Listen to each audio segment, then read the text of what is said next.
it and we're like, oh shit, we haven't been live this entire time. This whole time. Well, guess we gotta start all over again. Shit. Ba-da-ba-ba-da-ba. Okay, let's do that again. Let's do that, and let's do that. Okay, now I see us live. This is why you always There have a we co-host. Okay. I hear us. I hear me. See, this is why Just it's important talk. to have a. Okay, now I see us live. This is why you always hear me first. Okay, Say, apparently I hear it us worked. all. Excellent. Okay, let's do this again. Okay, hold on. Okay, in 3, 2, 1. Very short YouTube preamble today. 3, 2, 1. This podcast is brought to you by the Arte Media Pantheon. Please head to artemedia.org to see all kinds of podcasts from our great friends. And if you would like to start your own podcast, they can provide you with all the tools and resources to do so there. So that's artemedia.org. A-R-E-T-E media.org. Heck yeah, nailed it. First go. Nailed As it. far as you know, I nail it on the first go every single time. Welcome to the Spur the Boat podcast, everybody. I am your host. I'm Justin Spurr. I am joined by my co-host. He is incomparable. He's the incomparable Jordan. And today, very specially, because it's Star Wars and we host a Star Trek podcast together, so why not have him on for Star Wars Day? It was synergistic. It made sense, and all the It makes sense. It makes sense when you stop and think about it. Jake's here, and so today's show is gonna be kind of fun. I have, in my opinion, curated news stories that I think Jake might actually know something about. And then later, obviously, it is May the 4th. We're gonna be talking about Star Wars, and I think it'd be fun if me and Jordan would play a game of, instead of me being like, Jake, have you seen this? We'll just guess. We'll guess if you've seen it. We've curated I feel a nice broad selection of Star Wars items. Some of which I think will be obvious, some of which I think won't be so obvious. And then at the outside of each item, we will, if you haven't seen it, because there's some stuff Jordan hasn't seen, you guys can be like, I'll watch that, or I won't watch that. And if you have seen it, you can say skip it or see it. That feels fair. So, with the news, we're going to talk, just up top, we're going to talk some news. Make it so, number one. Apparently, new Deadpool movie is going to involve the X-Men. Smashing Machine. I think I sent that trailer to both of you. That looks interesting. George Lucas talked about why Yoda speaks backwards. He does. Steven Spielberg said what he, I think, feels is the best movie of all time, or maybe he's been designated by the American Film Institute. I don't know. We'll find out. And Now You See 3 Me. Now You Don't Me. The trailer for that was out. But just to start, and this is just mostly for Jordan real quick, Will Forte, I don't know how to pronounce that. He is the star of Coyote vs. Acme. He has declared that he is going to promote the crap out of that movie, and as the two guys who made that movie come to theaters, we will also promote the crap out of it. Yeah, definitely. It was important we started the show that way. Jake, I don't remember. Are you a Looney Tunes guy at all? I can't remember if I've asked you this. I don't hate the Looney. I don't even dislike the Looney Tunes, but this goes back to, I probably have a small hint of resentment to the Looney Tunes, and it's not their fault. It's not their fault. Interesting. Go on. And it goes back to all the way when I was in kindergarten, around 5-6 years old. Well, my school, I don't know if they do this in Canada. I don't even know if they do this in the United States anymore, but we had half-day kindergarten. So you were either there in the morning or the afternoon. Yeah. Same in Canada, yeah. I was in morning kindergarten, and when we left, we would go home. Ostensibly, I went to someone else's house because my mother worked, and whoever got to the TV first got to decide what was watched, and all the other kids wanted to watch Looney Tunes. See, well, I didn't hate the Looney Tunes. I just felt that, frankly, at 6 years old, I felt that the Looney Tunes were somewhat juvenile. I mean, it's funny. Like your brain is kind of like, yeah, they're a little juvenile, but also they're not. Like, oddly, I know this after the fact. I do know this, but what I wanted to watch, and for those of you that watch my content elsewhere, this will come as no surprise to you. I wanted to watch a show that had a long narrative arc by the name of Conan the Adventurer. Ah. Because I wanted to. Well, here's the thing: like, if you miss an episode of which is an episode of the Looney Tunes show at the time, was just a compilation of older cartoons. Yeah. If you missed one, you didn't miss anything. If you missed an episode of Conan, you start watching. Yeah, you don't know what's going on in the story. So that's like when I hit a certain age. It's like that with Dragon Ball. It's like if I miss one episode of Dragon Ball or Power Rangers is another one, I'm fucked. Like I need to see every single one. Part of your Broadway world says, honestly, that checks out. But I love the Looney Tunes growing up. Now that being said, now I have tremendous respect for the Looney Tunes and what they did. Right. And some of them are particularly some of the older ones are downright controversial. Oh yeah. Oh, by today's standards, definitely. Yeah, by today's standards. I mean, standards of the day, not at all, but they were willing to do suicide jokes back then that you couldn't do today. Like, well, and I actually used to stand on my moral soapbox whenever, ironically, I defended Dragon Ball with this comparison, because my when I was growing up, my mom never said I wasn't allowed to watch Dragon Ball, but she had concerns about the violence and the ascending to other dimensions as they were in the ocean. And I pointed out, I said, well, watch a Bugs Bunny cartoon, and Elmer Fudd's been shot multiple times, and he's no worse for wear. So I think if you're worried that children won't understand there are consequences to violence, I think Looney Tunes is a far worse example to follow. Because at least in Dragon Ball, things happen and there are consequences. Temporary consequences in some cases, but there are consequences. Yeah, exactly. Yeah, I mean, wow, I was watching Star Wars this week. It was like there's a lot of times in what is a kid's show being like, yeah, that guy's dead. He's dead. He's not coming back. Like, I mean, yeah, especially in the Clone Wars where like soldiers get gunned down left and right. Yeah, but they're clones. They're not real people. They're not real people. They're just clones. They can just grow a new one. They could just grow a new one. So the one time I will ask have you seen the I will ask this question is, have you seen the Now You See Me movies? No, and actually I have a semantic question in regards to seeing Now You See Me 3.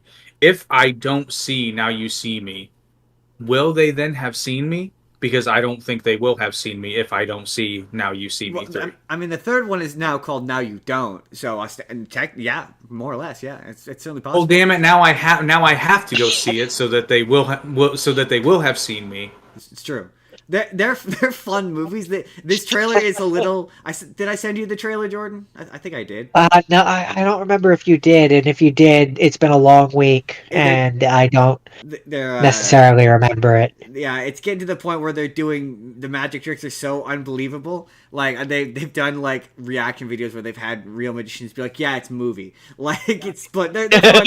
they're fun like heist movie. Wait, so people are thinking that the magic tricks are now unbelievable? Yeah, well, because some of them are, and some of them like they do some like legit good. If you're a fan of cardistry, like they do some legit good cardistry. Like there's a really good sequence in the second one where they're trying to sneak in like a microchip that looks like a playing card, and the cardistry they're doing is more or less real, and practiced. And Jesse Eisenberg like really took the craft seriously. Like he actually learned how to do magic tricks and whatever. So like there was an interview I think with the first one where he did a card trick in an interview, like an actual card trick. Same thing with if Dave only Franco. If only he'd taken the character of Lex Luthor to heart that way. There's a funny interview where he was like, yeah, no, that went wrong. Basically, I thought that was funny. He was like, yeah, no, we didn't do that right. But in his defense, I think I know what he was going for, and it just didn't land. I don't think he's. I mean, I said this previous week when I talked about American Ultra, where he's a really convincing action star. So like, if he wanted to do he could do these movies, and the Now You See Me movies, if you haven't seen them, I recommend them. They're really fun movies if you like. They're fun. Yeah, they're fun movies. And also Woody Harrelson is always fun. because he's always high in movies and he's always fun.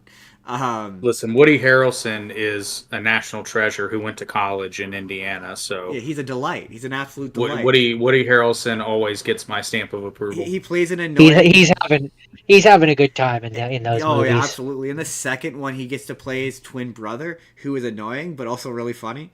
But yeah, those movies are really fun. They're totally worth checking out. I'm legit excited. And yeah, there was a Dan Harmon joke where he was like, the biggest missed opportunity was to not call the second one Now You Don't. Because Now You See Me, Now You Don't. And now they've rectified that with the third one by calling it Now You See Me, Now You Don't. And that just made me happy. So apparently, I didn't think that they were going to do this, but there's a new Deadpool movie in development. With of course there is. There absolutely should be, because Deadpool. Okay, we said this. Actually, we said this with Deadpool 2, but especially with Deadpool 3. If Deadpool's in a movie, just print money, because it's going to make money. But my pushback to that is that, and Ryan Reynolds even said this. He said he didn't want to do Deadpool 4. That's what surprised me. He was like, "No Deadpool 4. Deadpool is I can't do anything more with him. If he were to come back, he would probably more or less come back as a side character or a secondary character. So maybe that's what, because this is supposedly a Deadpool and X-Men movie. So maybe it's gonna go like lean more of what Deadpool 3 did, of be like that was a co-Wolverine movie, so this will now be a co-X-Men movie, maybe. So I'm fine with it. That, because yeah, I like Ryan Reynolds as Deadpool, and I like those movies. But my concern with the more movies you make, the more full movies you make, like I'm absolutely into using the character, but like you can have him be in other products, like other things, and just have him show up. My concern with having too many Deadpool movies is that it saturates the market, and it just becomes too much, if that makes sense. Yeah, I don't disagree with that. I mean, I want him to be in the Avengers. Like I want them to do just a pass by where he's just in a background. He's a background cameo. If I could have anything, which this is not going to happen, but if I could have anything, I would want him to be in the next Spider-Man movie. I want it to be like a PG-13 movie where he can't curse, he can't swear, and he gets one fuck. And like the entire movie, he's saving it up. And in the last scene, Spider-Man uses it, and he goes like, "What the?" And it cuts to black before he can say it. That'd be amazing. But so the question of this X-Men Deadpool movie, do you guys think it'll be R-rated? Ironically, Deadpool's not the deciding factor of that. It would be how dark do they want this X-Men movie to be? Because potentially it could be. But it could also very easily be a PG-13 movie. And they can actually, because I like that gag. I really like that gag that you're talking about. And that can be a gag in every Deadpool movie. But the first one, because I like your idea with Spider-Man taking it. Yeah. So if he's in an X-Men movie first, they can do that same joke, but Deadpool gets it in the end. And then when they do Spider-Man, they can subvert that. And give it to Spider-Man. They could do that. They could also just do the thing where in each of these movies he ramps up to do it, and then he keeps getting cut off, and then like in the last one you finally let him, whoever he teams up with in the last one, you finally let him get the swear and be like, "Hey, I finally got it, you motherfucker," and then it cuts off again. That'd be so much fun. I mean, I like it. Probably gonna be in the Doomsday movie, at least because they asked him about it, and he was like, probably, which I appreciated. Tilly's 90. Tilly's 90. Yeah. Hey, I'm for it. Apparently, yes. Spider-Man is going to be. I mean, like I said, won't be Tom Holland. I absolutely don't mind seeing more of him as Deadpool, like in other products and other movies. Have him show up, have him be in random cameos at the end of credits where like he makes no sense and he can just be like random. That's great to me. That's hilarious. With these masked characters, I don't get it. You get a stunt guy in the costume and you put Ryan Reynolds in a sound booth and you just have him do the voice. Like that's what like it. Very easy. I know why they would do that, but to me, it's got to be Ryan Reynolds. That's because that's the joke. It's the same reason the joke where Brad Pitt playing the Vanisher. Yeah, it works you're right. because it's actually Brad Pitt, right? Yeah, that's a valid point. But I was on the bandwagon of people that were petitioning Marvel to have Deadpool replace Stan Lee after he passed in I was all for the that. random cameos. But I even wanted, like, if it were me, among other changes, I would do the Deadpool thing, but I wouldn't make. He'd be in every movie, but it may not be an obvious cameo. There may be a shot, and it becomes kind of like a Where's Waldo game that you can Yeah, play. I'd be down for that. What I wanted out of Doomsday is I want them to do like a montage of like multiple versions of different characters, and just one of them is just Pirate Deadpool, and then that's just, I I love that idea, and I think I said this to you off screen, Justin. I love that idea, but instead of it being Pirate Deadpool, what I want is or you have Pirate Deadpool, but on top of Pirate Deadpool, I want there to be just be a scene where where it's Ryan Reynolds and he's sitting there and he's reading the script, like the script which says in big obvious letters on the thing. Like Deadpool 5 or Deadpool 6 or whatever, and it's just him reading the script, and he looks up and he's like, move along, like, go on. And the movie just continues on from there. Yes, I loved it. I love him more Deadpool, but I understand Ryan Reynolds.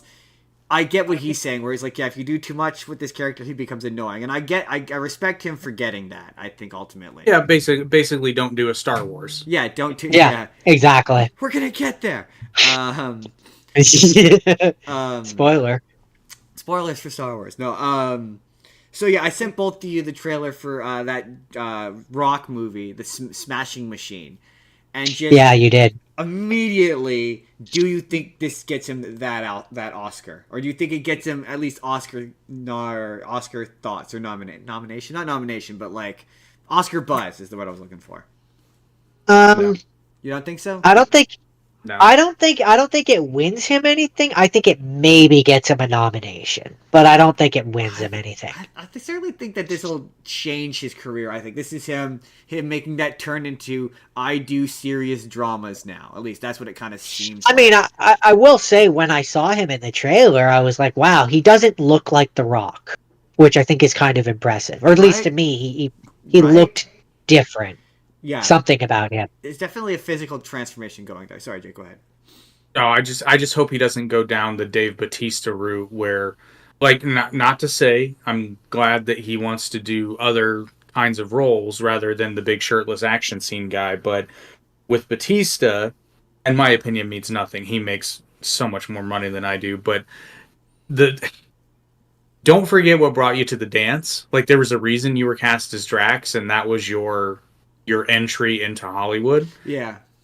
So it's happened with so many actors where, again, like I said, don't forget what brought you to the dance, because when you start shitting on what brought you to the dance, it comes across as petty. Yeah. And ungrateful. And, ungrateful. That's a much better. Yeah. Yeah. Like Robert Pattinson shitting on Twilight. Like, hey, listen, Twilight has problems, but it also made you a worldwide name. So that is I think The Rock tried that. I was gonna say in the example of The Rock, I kind of feel like he's already done that. He's gotten to the point where he's too big for his britches in a lot of ways, and he in some ways at times comes across as ungrateful to me. What do I know? Again, he makes more money in a single movie than I will probably make in my lifetime. I think he went through that when he tried to be like, what era was that? Like Tooth Fairy Rock, where he's like, I'm gonna go off and be Dwayne Johnson action star, and it just didn't work for him, and then he came crawling back to the WWE. I think he's been through that.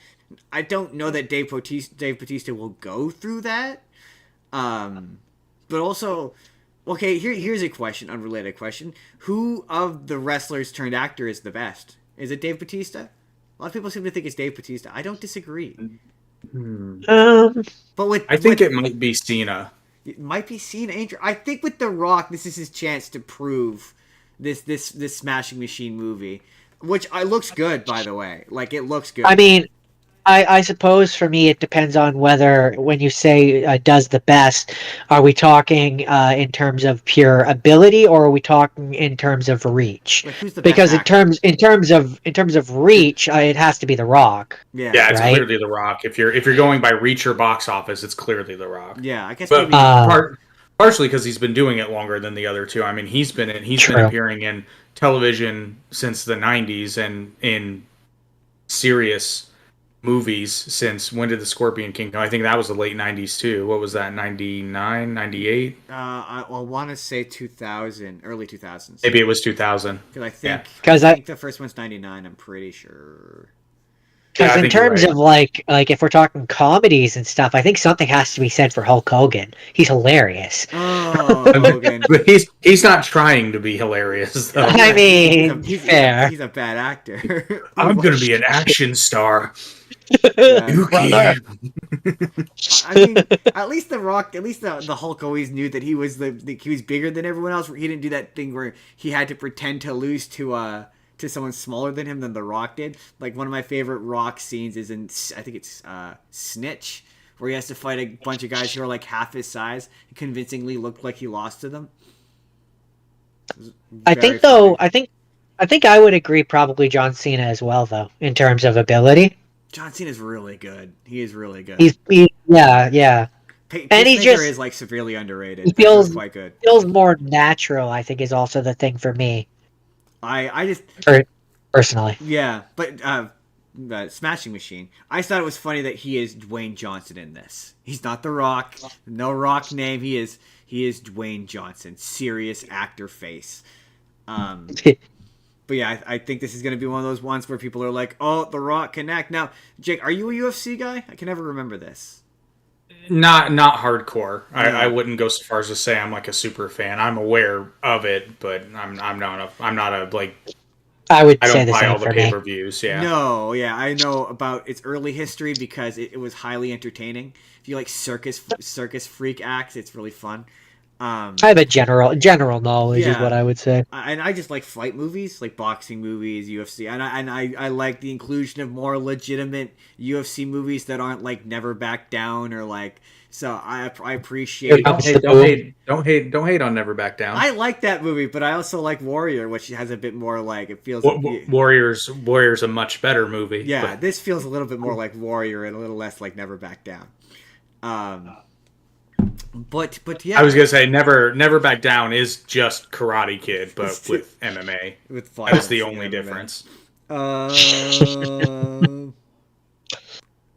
Hold on, I'm stalling while I read this. Well, I'll stall for any of you that disagree with me. Okay, here's the thing: watch the Karate Kid again, and then watch Never Back Down, and literally story beat by story beat.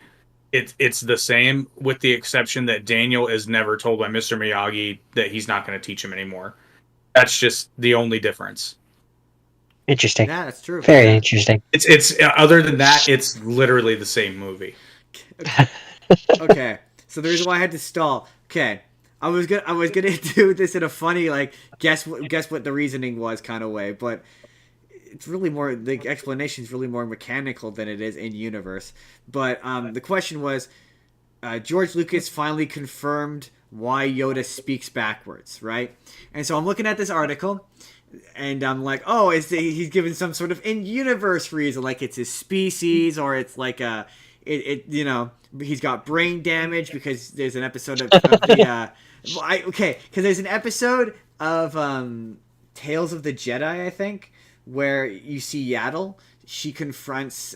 It's basically when Count Dooku goes like full evil. She ends up fighting Count Dooku, and Count Dooku, I think, kills her. But she speaks like a regular person. She speaks totally Yeah, she normal. talks normal. So it's like, is it just Yoda? So it's not a species thing at that point. Clearly, it's so. Does Yoda just have brain damage? Right. And so this article, I'm expecting something in universe as an explanation, right? So this is the reason why George Lucas made Yoda speak backwards in the Star Wars movies. Hold on. Let me guess. Because it was a kids movie, and he wanted to appeal to kids. No, not really. Kind of. He said that because if you speak regular English, people won't listen that much. But if he had an accent, or he's really hard to understand, they won't focus on what he's saying. So it's just mechanically to make the kids pay attention to what he's saying. Is that not what I basically just said? Yes, but his answer was far more boring. Oh, but still essentially the same thing. So once again, you've given this creator far more credit than I think maybe he deserves. Basically, basically said what you is it. What you is it? What? Interesting. Okay, so during the recent AFI Lifetime Achievement Awards ceremony, Steven Spielberg named the best American movie ever made. We will take a guess. Do you guys want to take a crack at what you think Steven Spielberg said was the best movie ever made? Do you think he was vain enough to say one of his own movies? I was going to say no. I don't think he's vain enough to say it was his. Okay, so I'll play this two ways. I'll guess one. I'll guess under the assumption he is vain enough to guess one of his own movies and say E.T. Okay. And I will guess not vain and say that it was his good friend George Lucas's movie Star Wars. Interesting choice. Jake, what do you got? If it is one of his, it's clearly Back to the Future. But if it's not one of his, he didn't direct Back to the Future. That was Bob Zemeckis. Right, but he produced it. Oh, okay. So you're talking about his directing. Well, I mean, I don't know. Oh, you're right. Oh, okay. So maybe he did say Back to the Future because you're right. That's technically it's not technically a Spielberg picture. So there you go. That's not vain, but a not vain one. What do you think?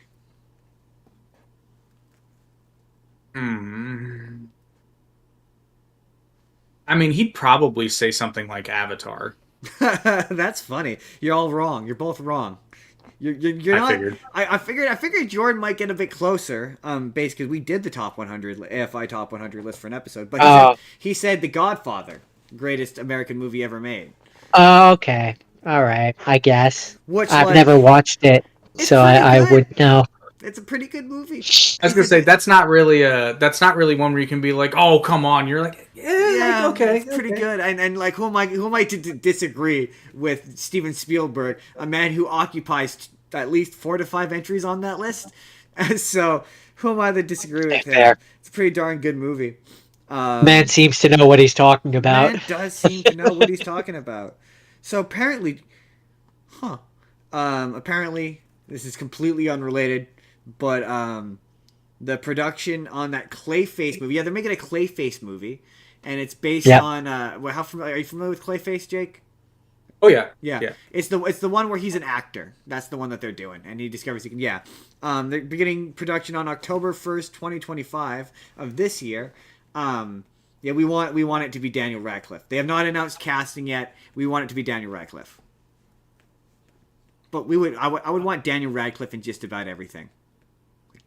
I do enjoy a good Daniel Radcliffe movie. I'd watch it. That would certainly be a surprise because I don't think a lot of people would see that coming. And he could deliver. He could do it. He is surprisingly underrated.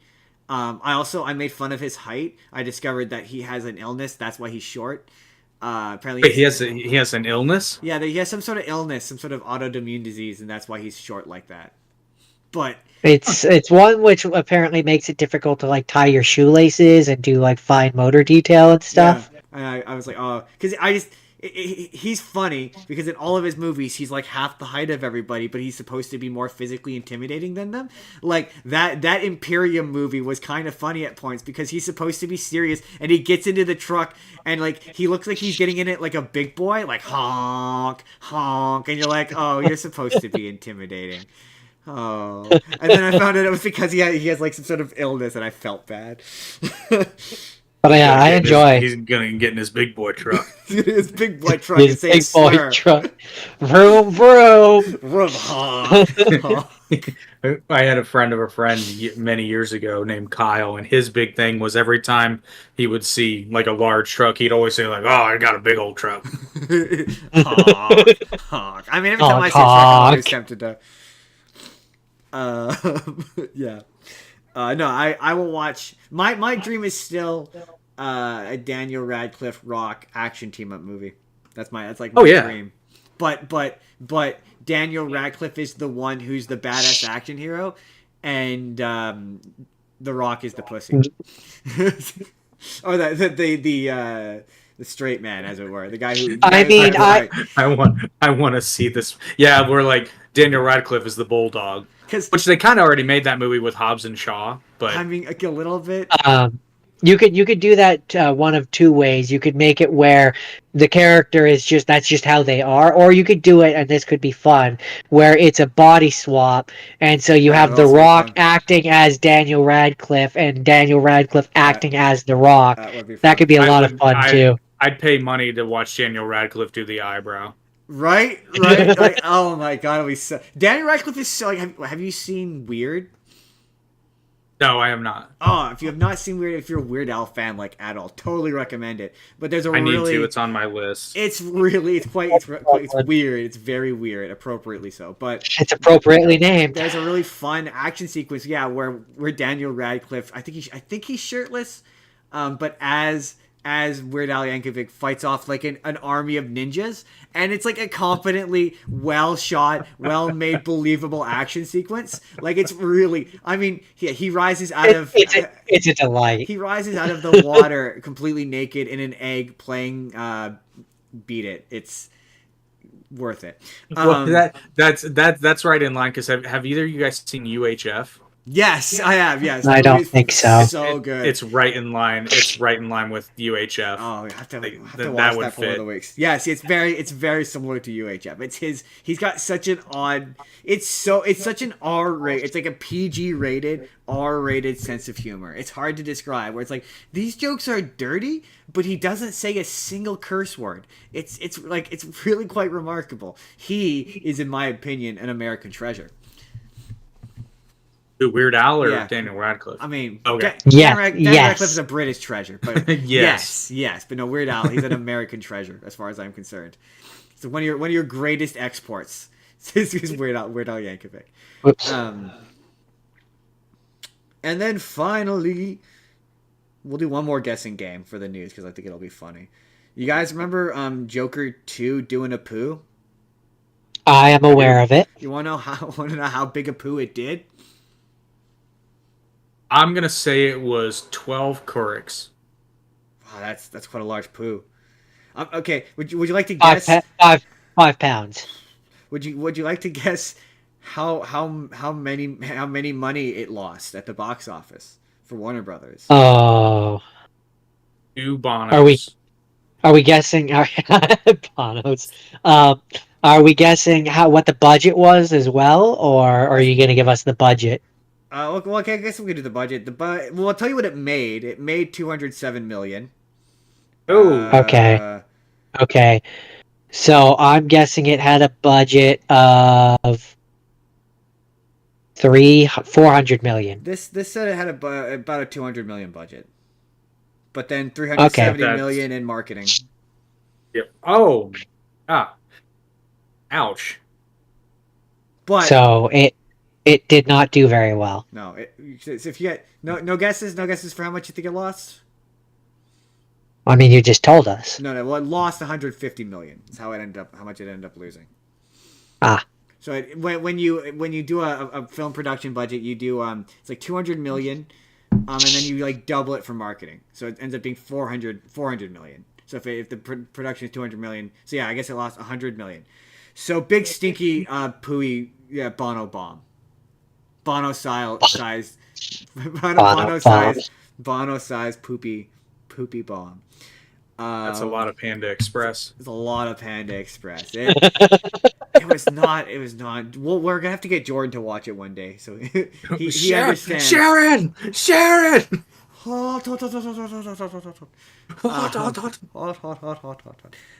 That's it. That's the news that I thought Jake would know something about.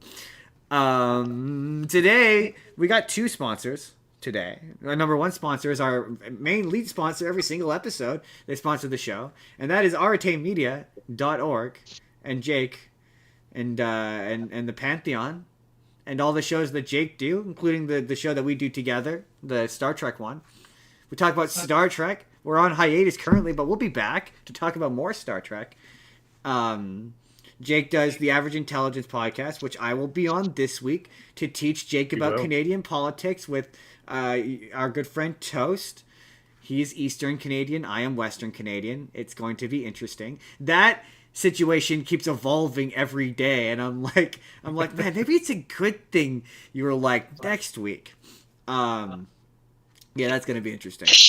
It's funny when you were on. Quick aside, when you were telling Eric about the block, it was very funny because I'm like, the block requires explanation.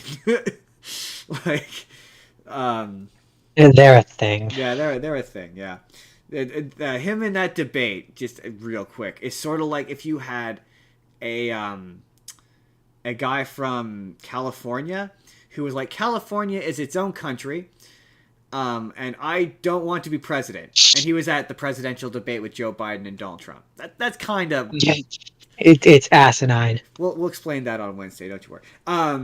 But yes, that was one of those things I picked up on what was going on, but yes, I think the average American is going to be very confused by that, which, fair enough, I don't think the average American watched it or even knew that there was an election going on in Canada until after the fact. But my favorite bit about that is all of the American media pretending like they were paying attention, but they clearly weren't. And there was no better example of that than Stephen Colbert, who did this like really smug, like post-election Canada. It's the smugness of your liberal of your left, pretending like they did something on our behalf, being like, see, Canada did it. Canada did this thing, as he shows a map where he has the Canadian Liberals painted as blue and the Canadian Conservatives painted red, and like that's not our Liberals are.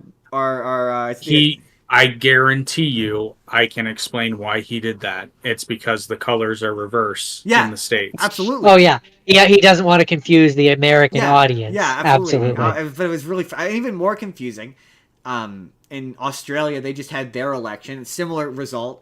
The far right guy got shut out and the left guy won. But in their country, the Liberal Party is conservative. That's their far right party is the Liberals. Just to be confusing.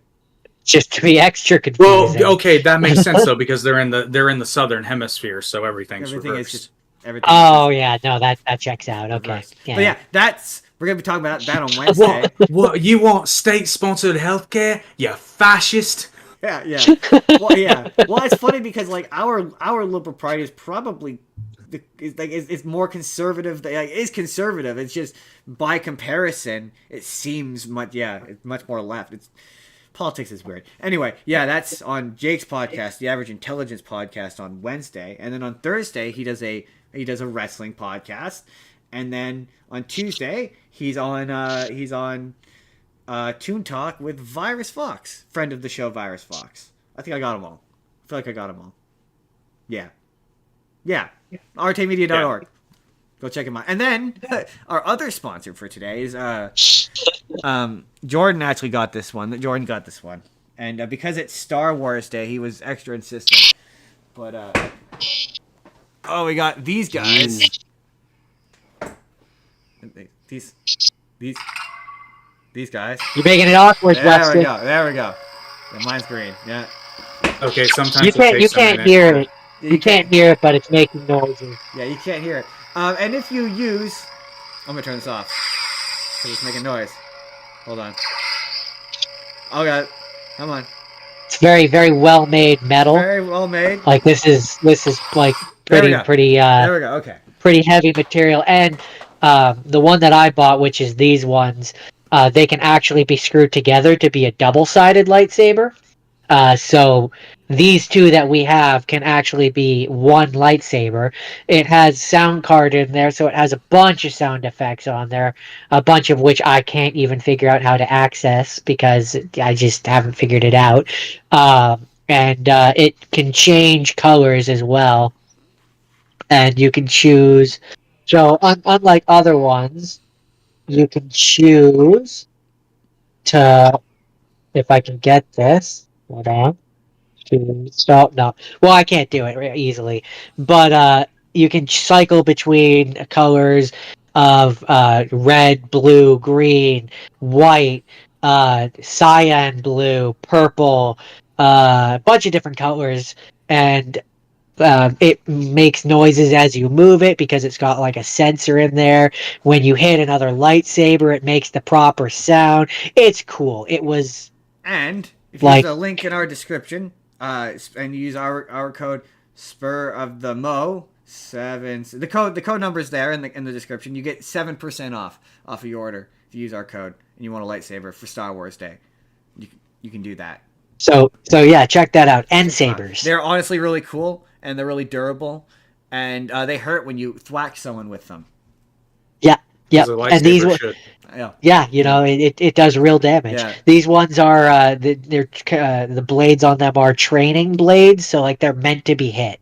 They're meant So it's to not like thwack. it's not like other models that you can buy where the second you hit someone with it, it breaks in half. These ones are like designed to be used as like training blades. And on the website, if you did break your blade, you can buy the blade part, like the actual blade part, separately and individually, and it screws in. And yeah, it's really cool. So that's N Sabers. That's N Saber. Sorry. I just laughed because I looked at my list and it reminded me what I watched this week. Okay, that's the sponsorship. That's the sponsorship of the week. Yes, it's May the 4th. May the 4th be with you. And as such, we're here. We're here for Star Wars. Nothing but Star Wars. Nothing but Star Wars. And yes, we have crafted a selection of various Star Wars entries. And yeah, we're gonna attempt to guess. Has Jake seen it? Jordan, go first. Jordan, go first. I would be very surprised if both of you. I mean, I know Justin has seen this, but I'd be very surprised if Jake had not seen the original Star Wars, Episode 4. Yeah, I'm gonna guess. Jake, A New Hope. I would be very surprised if he has not seen this one. This is the classic. This is the original. This is the one where it all starts with. I don't need to tell the audience what this one is, but I had to watch it, of course. I get two of the mainline ones this week, and this had to be one of them because it's Star Wars. It's Star a classic.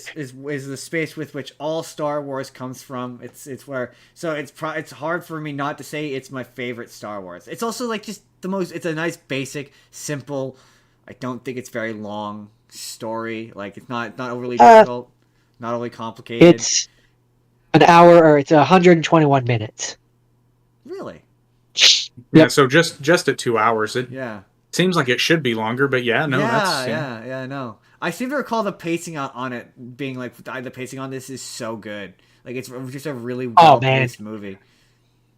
There's a lot I really like about this movie, but one thing that ever since it's been pointed out to me, it kind of chafes me the wrong way is, man, Chewbacca gets screwed at the end. How come he doesn't get a medal? Oh, no, Luke and Han, they're standing there with their medals, like they're all proud in the ceremony. Well, Chewbacca gets screwed. Co-pilots don't get medals. I mean, yeah, but I mean, Luke wasn't a pilot, so why'd he get a medal? I mean, I guess he was at the end there. Yeah, okay. Never mind. Stand corrected. I was thinking of the Millennium Falcon, and I was like, Han's the captain of that. No, but yeah, I get what you're saying. But I still no bullshit. Chewbacca should have got a medal. I mean, these days, if Star Wars were made today, Chewie would have absolutely gotten a medal because they would have wanted to be inclusive, right? Sure. I mean, yeah, or it would have been a participation one. No. Everyone, all of the soldiers would have gotten one because they were all there. He showed up. He went. Sure, he didn't take the shot or fly the ship, but he was there. He was. I mean, he was there the whole time. But no, I mean, joking aside, I love the movie. So, it's what was the first it's great version of Star Wars you ever saw? It was Me? the original trilogy. Right, no, but I mean, like, was it like the 1997 special editions? Did you Oh, manage to it see was. It was actually, yeah, it was the special edition in theaters. in theaters? Oh, interesting. So we had the box set where if you put them all Yeah, so together, yeah. yeah, where it made the stormtrooper. Yeah, we had that for that was when it. I think that's that special edition. Anakin is still the guy. He's not Hayden Christensen yet. Yeah, Because that movie hadn't been made yet. Right. yeah. And I believe the one that we had. Yeah, he was still the guy, but Jabba was an alien. yeah, Like Jabba's. he wasn't a human In like he was in the very I think he's original. CGI at that point. Yeah. Yeah, they add CGI Jabba into A New Hope Yeah. to Yeah, match with Return of the Jedi's puppet. Yeah, because Yeah. they were like because he's like that's what I always wanted Jabba to be like because George. but in Lucas, in the very original version, he was a human. yeah, well, Correct. Yeah, he was just wearing fur. it's funny because like I sort of discovered that like for as much as they gave Star Wars shit for being like, oh my god, it's the 1,000th Star Wars spinoff. Star Wars has kind of always been like that. Like they just kind of always been like that. Like we're gonna be talking about some of their many spinoffs this week.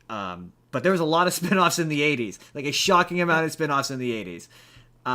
Speaking of which, Jordan, did either of you have anything further to speak on about first Star Wars? I mean, other than the fact that Darth Vader is a badass, Oh, that's my final thought. he's clearly a separate character. That's another thing. He's clearly not supposed to be Luke's dad. He's clearly a completely separate character. That's how that dialogue is framed. Be remiss if I didn't mention that. Okay, so my first thing, we're gonna go Leia's also clearly not his sister. right. You'd be remiss if we didn't Yeah, mention that the- part of it. The fact that Luke is like pining over her, yeah, that Well, was she's not exactly innocent in all this either. that's Right? true. That's Right? true. He's like, help. But yeah, no, they definitely were not originally meant to be siblings. No. Is the point? No. They were not. They were not. No, it was not in his brain. Okay, so my first one. It's the 1980s animated Ewok show. Wait, animated Ewok show? So your reaction to that gives away the game. I'm gonna guess that you have not seen this. I have not. I've never even heard of it. No, yeah, it's Interesting. 1985.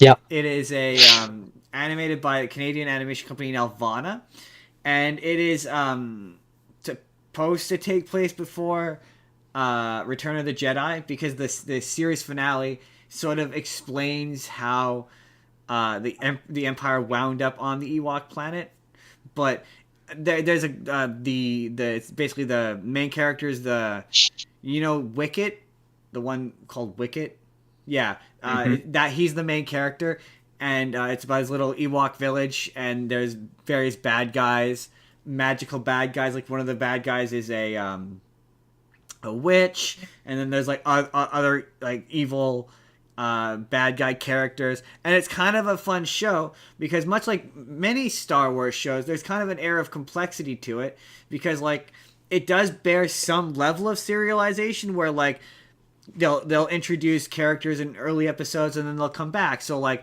there's an episode where there's like this roaming band of like bardic characters who travel from place to place, and then in a later episode you find out that that's because they've been cursed, that if they hang around in one place too long they get chased around by giant boulders, and so then that episode solves like that problem. And it's really kind of neat how like it's like light serialization, like at its core it's still like meant to be syndicated, and it's like there's a bad guy, they beat the bad guy, everyone laughs in the end. Like it's one of those Saturday morning cartoon style shows. But yeah, it's really cute and it's really fun. When we were kids, we know about it because I don't know if there was a re-release or what, but they had VHS tapes, and there's two of them. They were a hard case. There was one that was the Droids show, and then there's one that was the Ewok show, and it was just a compilation of like the first, I think, 3 episodes into like an hour and a 20-minute movie. So that's why we know about it. But it's on Disney Plus under the Star Wars Vintage collection, and it's really cool. The Ewok universe is, as we're going to find out, remarkably varied. Is that all you got to say about that one, Justin? Yes. Also, Jordan, when you do your Ewok movie, you should do it after I do my Ewok movie. That's fair. Just like I'm now going to do the droids after you've done this one, Yes. which, judging by the previous reaction, I'm guessing you've not seen the 2D animated droids show either, Jake. I have not, but I've at least heard of that one. I know it Okay. exists. Okay. So yeah, it was created at the same time as the Ewok show as part of the Ewoks and Droids Adventure Hour. Um, Oh, that explains it. Oh, so that okay. That explains why they're That's both why like the explains. That's why the Oh, VHSs were bundled together, is because they were created at the same time to be that part of the same kind explains. of showtime Oh, period. Um, my show, however, only has 13 episodes and one special. As a side note, Justin, you remember how on Disney Plus it showed season 2 as one singular episode? yeah. That's the special. Interesting. I didn't watch them all, but similar in vein to the Ewok show, you have um I'll read that comment in a section or in a second. But similar to the Ewok show, it has what are essentially arcs where you'll have like two or three episodes, or in some cases like 6, where 3PO and R2D2 will be under the care of that arc's masters, basically. And then usually by the end of the arc, the masters have their own thing that they need to go off and do, and they can't keep the droids anymore, so then the droids have to go off and find a new master. And in the show itself, they never directly say what time period it's supposed to take place in, other than it's during when the Empire exists. But retroactively, it's apparently been stated that it's supposed to take place between Revenge of the Sith and A New Hope. But that. Um, Uh, all right. Okay. I but mean that's but clearly yeah. there's nothing really in the show that indicates that. It just takes No. place when the Empire That's exists. because that show came out in a period where they had no idea what happens before episode 4. So yeah. Absolutely. Right. As a side note, Star Wars fan 2002 says, hot take: the 2008 Star Wars The Clone Wars movie is overhated. Put a pin in that. I have that's in my list. We'll do that next. Put a pin in that. Um, but one thing about the Droids show, which uh, was a fun fact for me, and it is a stupidly catchy theme song, or a stupidly catchy theme song. Um, the theme song is performed by Stuart Copeland of The Police. And it's called Trouble Again. I played it for Justin earlier. It's stupidly catchy. It's better than Stuck the in my Ewok head. one. The Ewok one was annoying. The Ewok. It's interesting that this one was less popular considering in terms of being enduring characters. Yeah, they put a lot of they went all in on Ewoks in the 80s. I don't know if the Ewoks were really popular in the 80s or what the deal was, but yeah, they got 2 movies and there's 2 seasons. Oh, I'm bad at math, and they're 13 episodes each. And what's interesting is that last season I mentioned the episode where they meet the Empire. They re-released that episode to be the series finale, but the episode reads as though like in season 3 it was going to be like now the Ewoks are in space and they're traveling through space with their droid sidekick, because they introduce a droid sidekick that they just kind of leave in the air. He leaves and he has a mysterious master that they don't say who it is, implying that maybe in the next season they might have had a Jedi, which is very strange because that show is supposed to, they've said, same as yours, takes place before episode 6 when they show up in episode 6, which doesn't make any sense. Yeah, according to this Wikipedia, it says retroactively it's supposed to take place 2 years after Revenge of the Sith and 15 years before the events of A New Hope. So I forgot. Also, final thoughts that I have for this show. I can't help but wonder if the people that went and made the new trilogy if they went back and watched this show, because one of the characters in this show is a bounty hunter called Kylo Ren. Yeah, and he looks exactly like Kylo Ren, or Except that. he looks suspiciously like Kylo Ren. Except that. Except fat, yeah. So I forgot to ask. Obviously, watch the original Star Wars. We didn't say that at the end of that first section, but that goes without saying, right? That movie holds up. It's still really good, and everyone should watch the original Star Wars. Like, yeah, I mean, you can't. Removed, to me, you gotta go to your past so you can enjoy your future. right? You gotta go and watch the original so that you can see how far we've fallen in some cases. In some cases, and then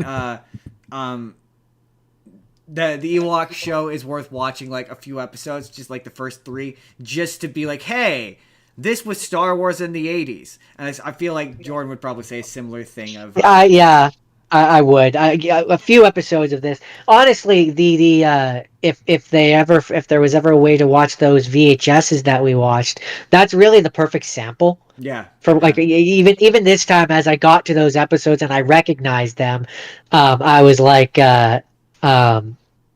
those are kind of the best episodes, and it's like they're like the 4th or 5th episodes or something like that. 3rd, no 4th. Yeah, I think the arc that I remember starts with the 4th, which clearly they felt that those were the best episodes as well, considering that VHS skips over like the first 3 episodes. Yeah, yeah.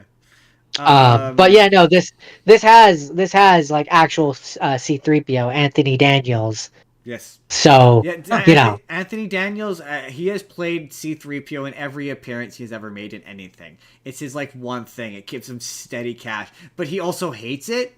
Anthony Daniels is a perplexing fellow. Jake, would you watch these on Disney Plus? I highly doubt it, because as heretical as this sounds, like, look, I like Star Wars, okay, but it's, especially now, I mean, it's it seems like just about every new product they put out erodes Star Wars like status in the cultural zeitgeist a little bit more, partially due to oversaturation, and then partially due to the vast majority of it being bad, Interesting, and not adhering to the in-universe lore at all. Well, I mean, just and this will come.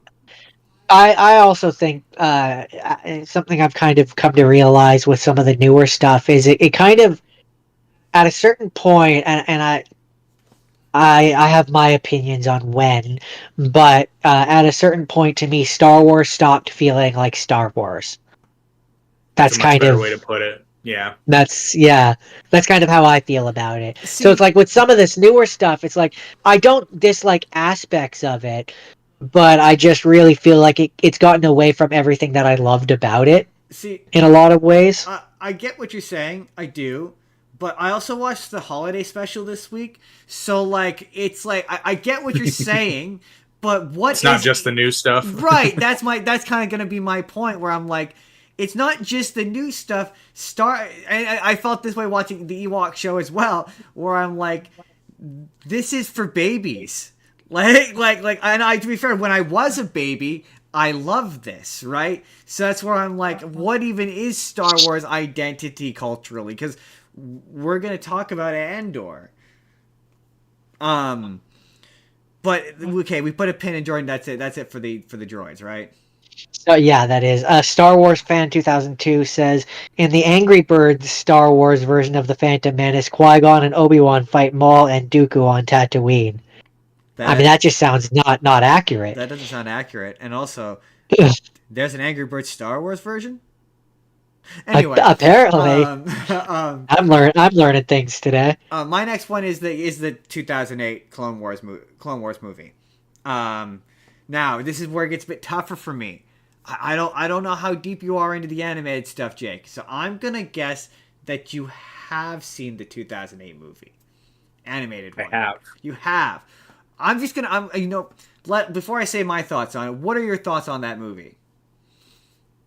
And to be fair, it's been a minute. But at the time, I remember it being pretty refreshing because at that point we had not been inundated with series of Star Wars. So the fact that it was the launch, it was the springboard for the series. Yes. And it was, I didn't mind the animation and character design, but I know some people did. But this is also during a time where CG animation certainly wasn't new, but it was of a higher quality than this. Yeah, well, I think that has less to do with the quality and more to do with the designs. But I think they did the designs very specifically so that it would be easier and cheaper to animate going forward. But it was fine. Like there's nothing egregiously wrong with it. It adheres to the story that as we know it and adds to it, which anytime you have a supplemental piece of art like that, especially in the form of a series, because I hate mid-cool movies like you do because nothing matters because and to a point this does, but the point of this series isn't necessarily to see what happens to Anakin because we know where he ends up, and they wrote the series with that in mind because there are many moments where they only work because you know what's going to eventually happen to him. Yeah. So it's written as a mid-cool a mid-cool series, but they know that. Yes. And when Star Wars does that, that's honestly to not to jump too far, but that's why the movie Rogue One works, because the suspense in that movie is because we know what's coming. Yeah. And we'll talk. Yeah, we will. We're going to talk about Rogue One. Don't worry. That's on the docket. Also, in terms of the character design for the movie and the 3D show, they are largely based on the 2D show, which I forgot about that. Yeah. Which we're going to touch on as well. Okay, so I have differing. We will talk about the Clone Wars 3D show because, in my opinion, that's a different beast than this movie. This movie, to me, it's bad because it's a movie. Like the animation is really cheap looking, like to the point that it looks like this went to went to theaters, didn't it? Oh, okay, yeah. With that in mind, this looks like a bad straight to streaming movie, straight to DVD movie. Yeah, that for some reason got to go to theaters and had no budget. Like it had like a $4 million, no, I think it was $20 million budget, and it ended up making $80 million. So like it was made cheap. It looks cheap. The character models look floaty as hell. The background animation looks cheap as shit. Like it's unforgiving to me because it went to theaters and this is Star Wars. Like I'd maybe be more forgiving if it didn't go to theaters.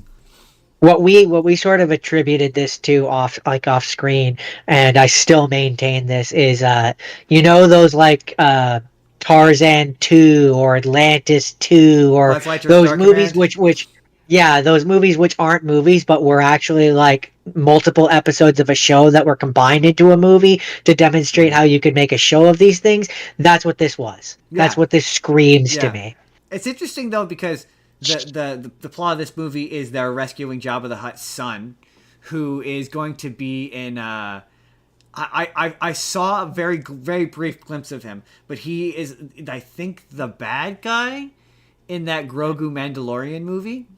And he's interesting. He's being played by Jeremy Allen White, and he's apparently got giant muscles. They're calling him Muscles the Hutt.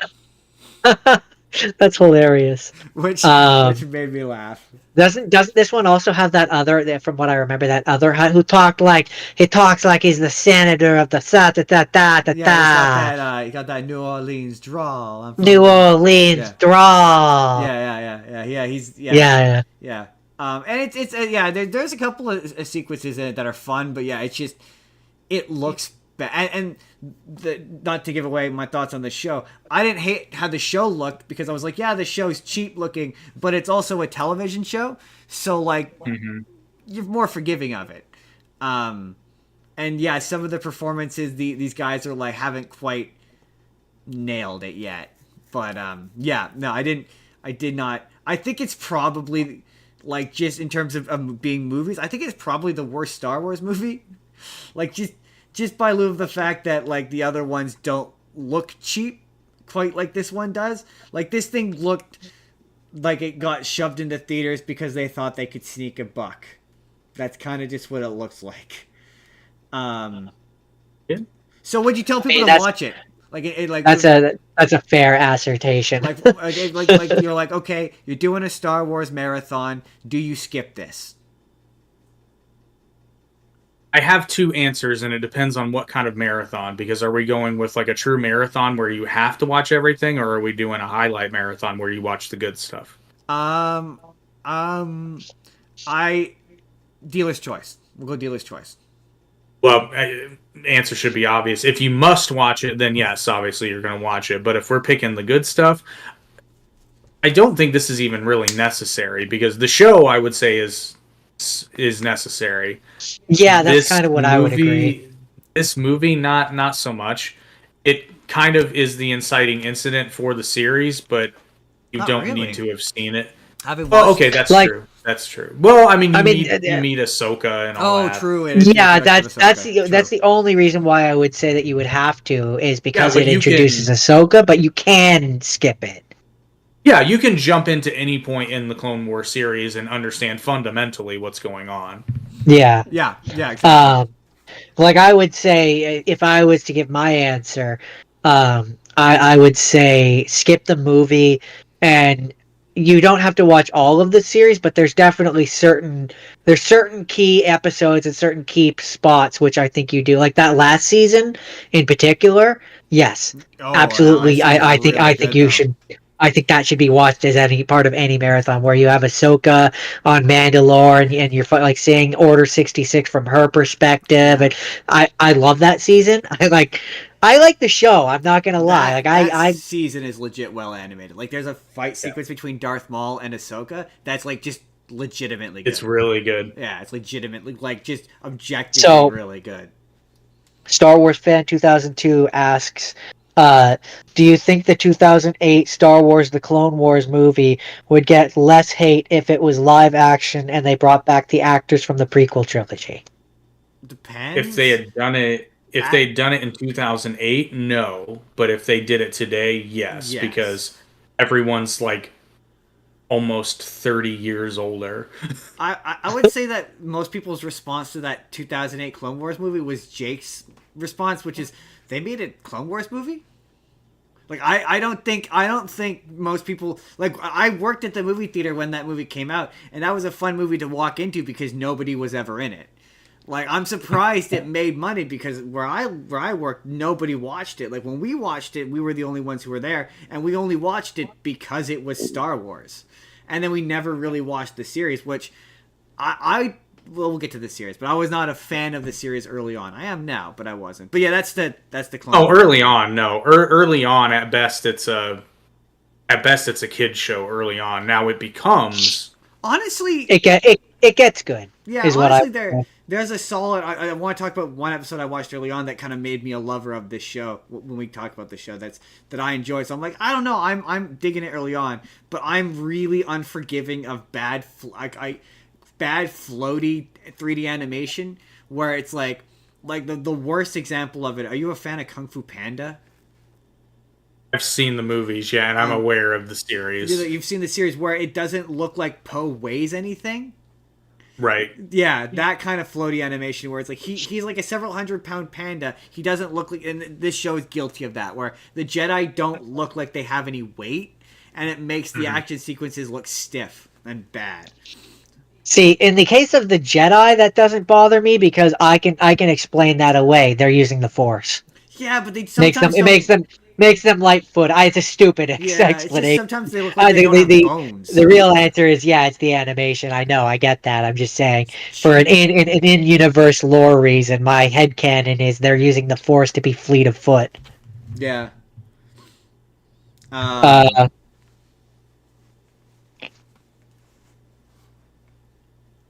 Star Wars Fan 2002 says, I like the sequel trilogy, but do you think it would have been better if Luke trained both Finn and Rey at the same time? Yes. Yes.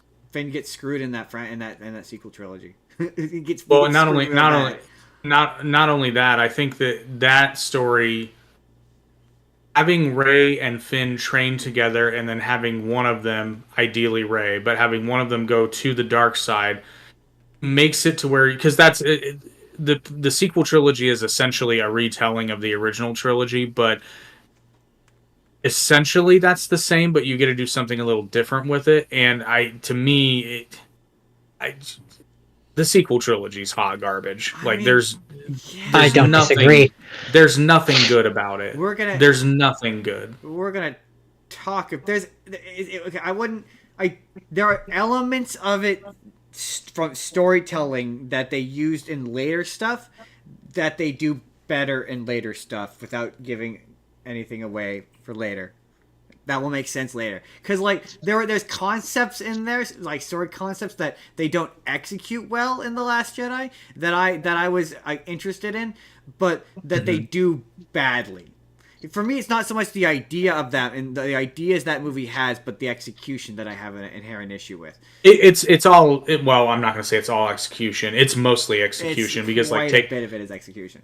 in a vacuum, the grandson of Anakin Skywalker as a villain makes a lot of sense, and if you did it where he was actually intimidating and not a whiny crybaby bitch, no hate to Adam Driver, but like the character's just weak sauce. He wears a mask he doesn't even need to wear because he's cosplaying as Darth Vader, and they don't even realize what they're doing in the film. Like they're legitimately trying to make him look intimidating, but it's kind of like a kid trying to posture up, Yeah. and everybody knows that he's not much of anything. My thing is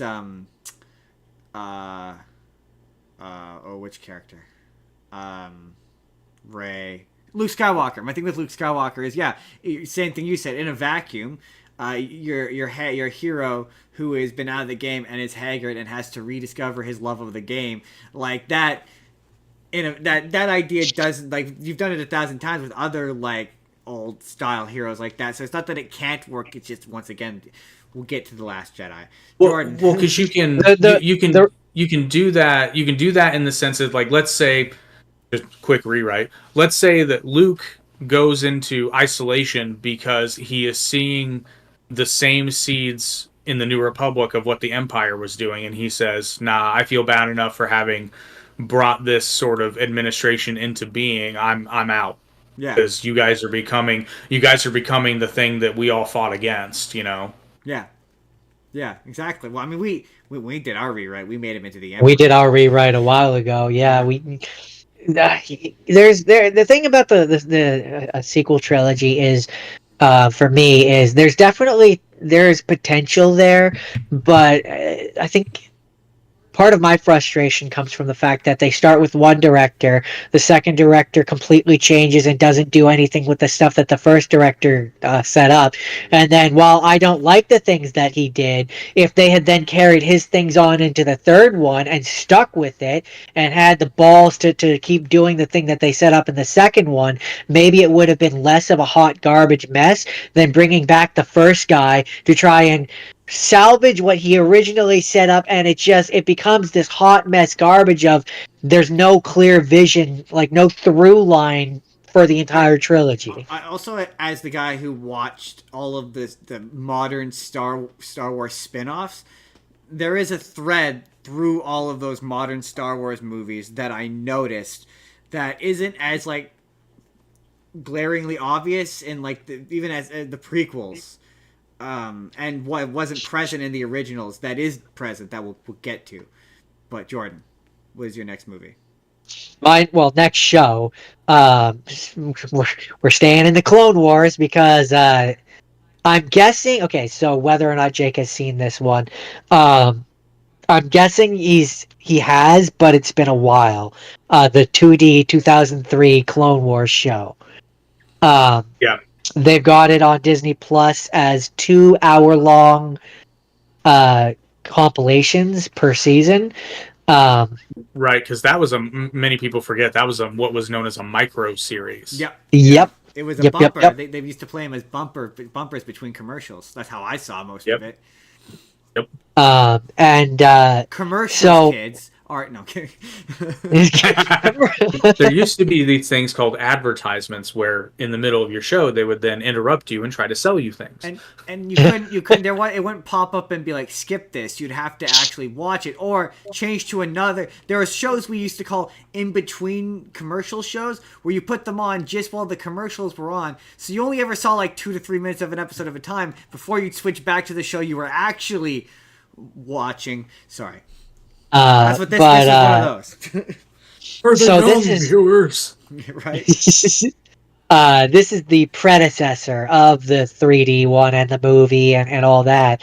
And so there's definitely, this was my first time really watching it. Other than, back in the day when I would see bits and pieces of it. The best version of it's the best version of General Grievous. Oh, definitely. But that's because in this one, it was before they were told what General Grievous was actually supposed to be like.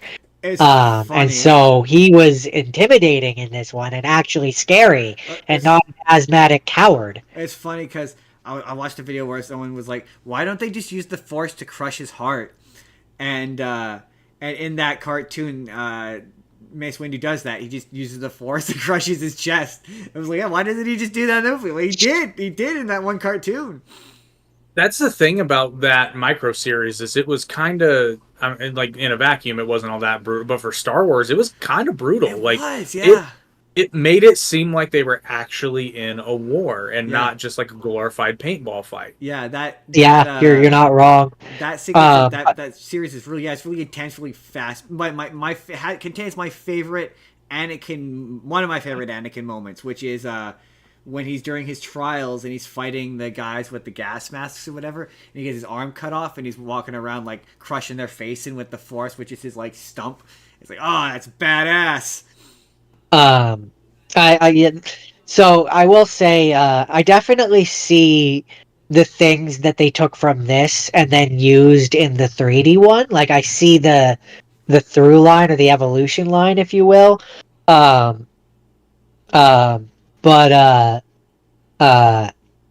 in terms of an actual overarching story, the 3D one, and there's just more depth. There's more. They go into more. This was a micro series, so there's only so much they could do. But I seem to remember a pretty badass lightsaber duel between Anakin and what's her name? Asajj Ventress, I think her name is. Asajj Ventress in this one or the 3D one. No, I thought in the micro series. I could believe that it was in this one because there was definitely it was younger Anakin, but there was definitely a fight scene between the two of them.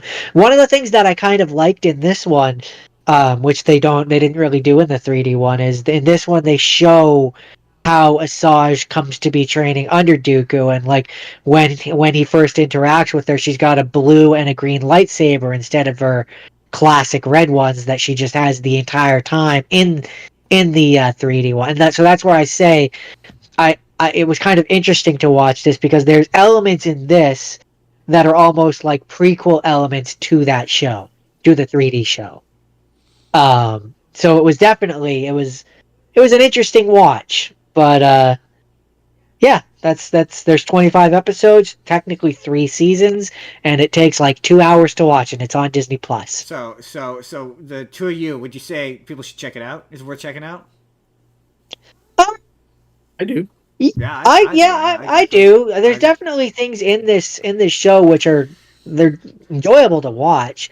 Would I necessarily sit down and watch all 2 hours of it in one go?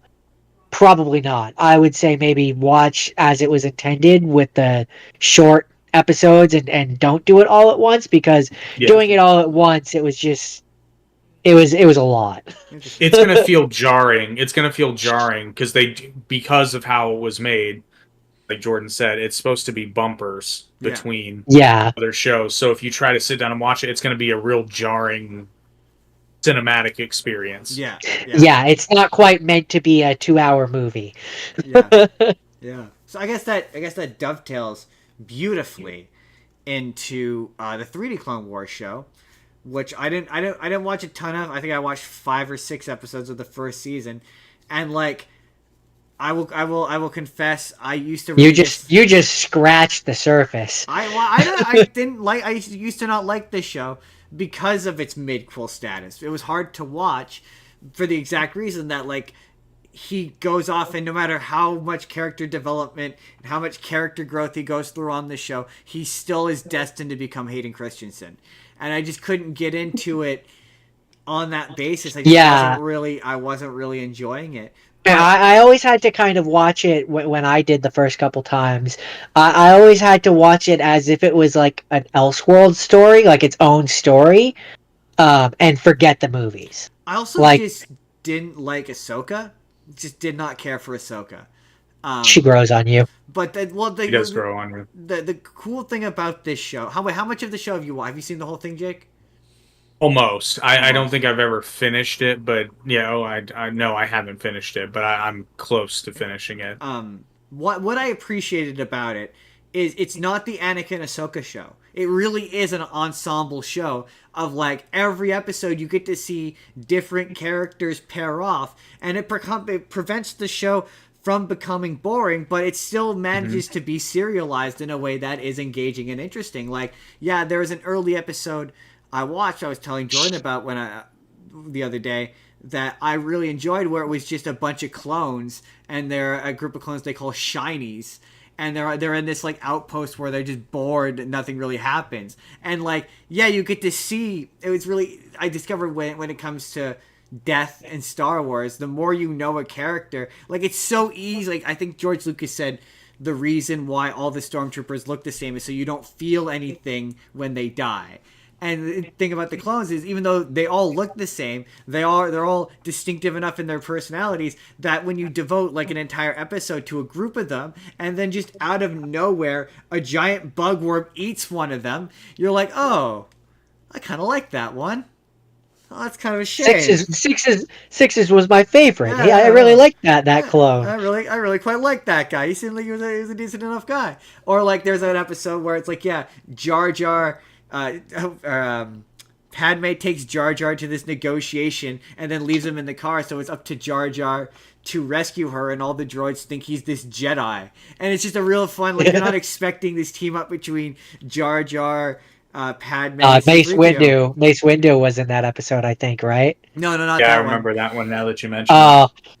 There's one. I maybe it wasn't that one, but there's one later on where Mace Windu has to team up with Jar Jar, That's and amazing. Mace Windu's patience is getting very much tested because Jar Jar keeps bumbling. Yeah, but I just appreciate, because it's like, oh, you see, this shows, oh yeah, there isn't sort of a value to Jar Jar. Like he has his sort of value, and I was like, yeah, that's pretty clever. But yeah, I appreciate that it doesn't devolve to, because it could just easily could be the Ahsoka Anakin show, and it's not that. No, one of the things that the show does very well, and I think it's how it gets around its midquel sequence or problem, I should say, is because there are so many Jedi that we don't see them in the movies, right? They're just Jedi they can introduce into this show that they have stakes. Those are the Jedi that have stakes. They can die.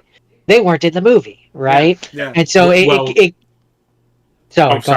ahead. No, I was just gonna say, to me, the magic ingredient of that show and why it works as a midquel is Ahsoka.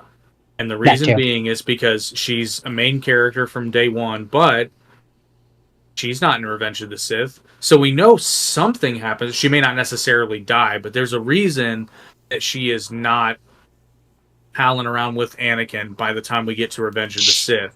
And instead of, because it's like you said, it very easily could have been the Anakin show. That show's not the Anakin show. It's the Ahsoka show. Generally speaking, they do focus on other characters. Yeah. But that show is really about the evolution of Ahsoka. Yeah. If you watch it. And that, to me, is how and why it works, because we are watching to find out what happens to Ahsoka. Yeah. Oh, yeah. We know something's going to happen. Yeah. But we just don't know what. It's about Ahsoka and the horrible tragedy of child soldiers. Yeah. Yeah. And one of the things I really do like about that show is you really do get the idea of how far the Jedi fall over the course of the show and the things they're willing to do and what they're willing to the lines they're willing to cross to get the job done, so to speak. And yeah, it's a very well made show, and Yeah. I enjoy it. Okay. Not to leap ahead too much, but the thing that the show really kind of changed my perspective because I was getting really indignant about Andor, being like, oh man, people get murdered on that show, and it just doesn't feel like Star Wars. This is not feeling like Star Wars.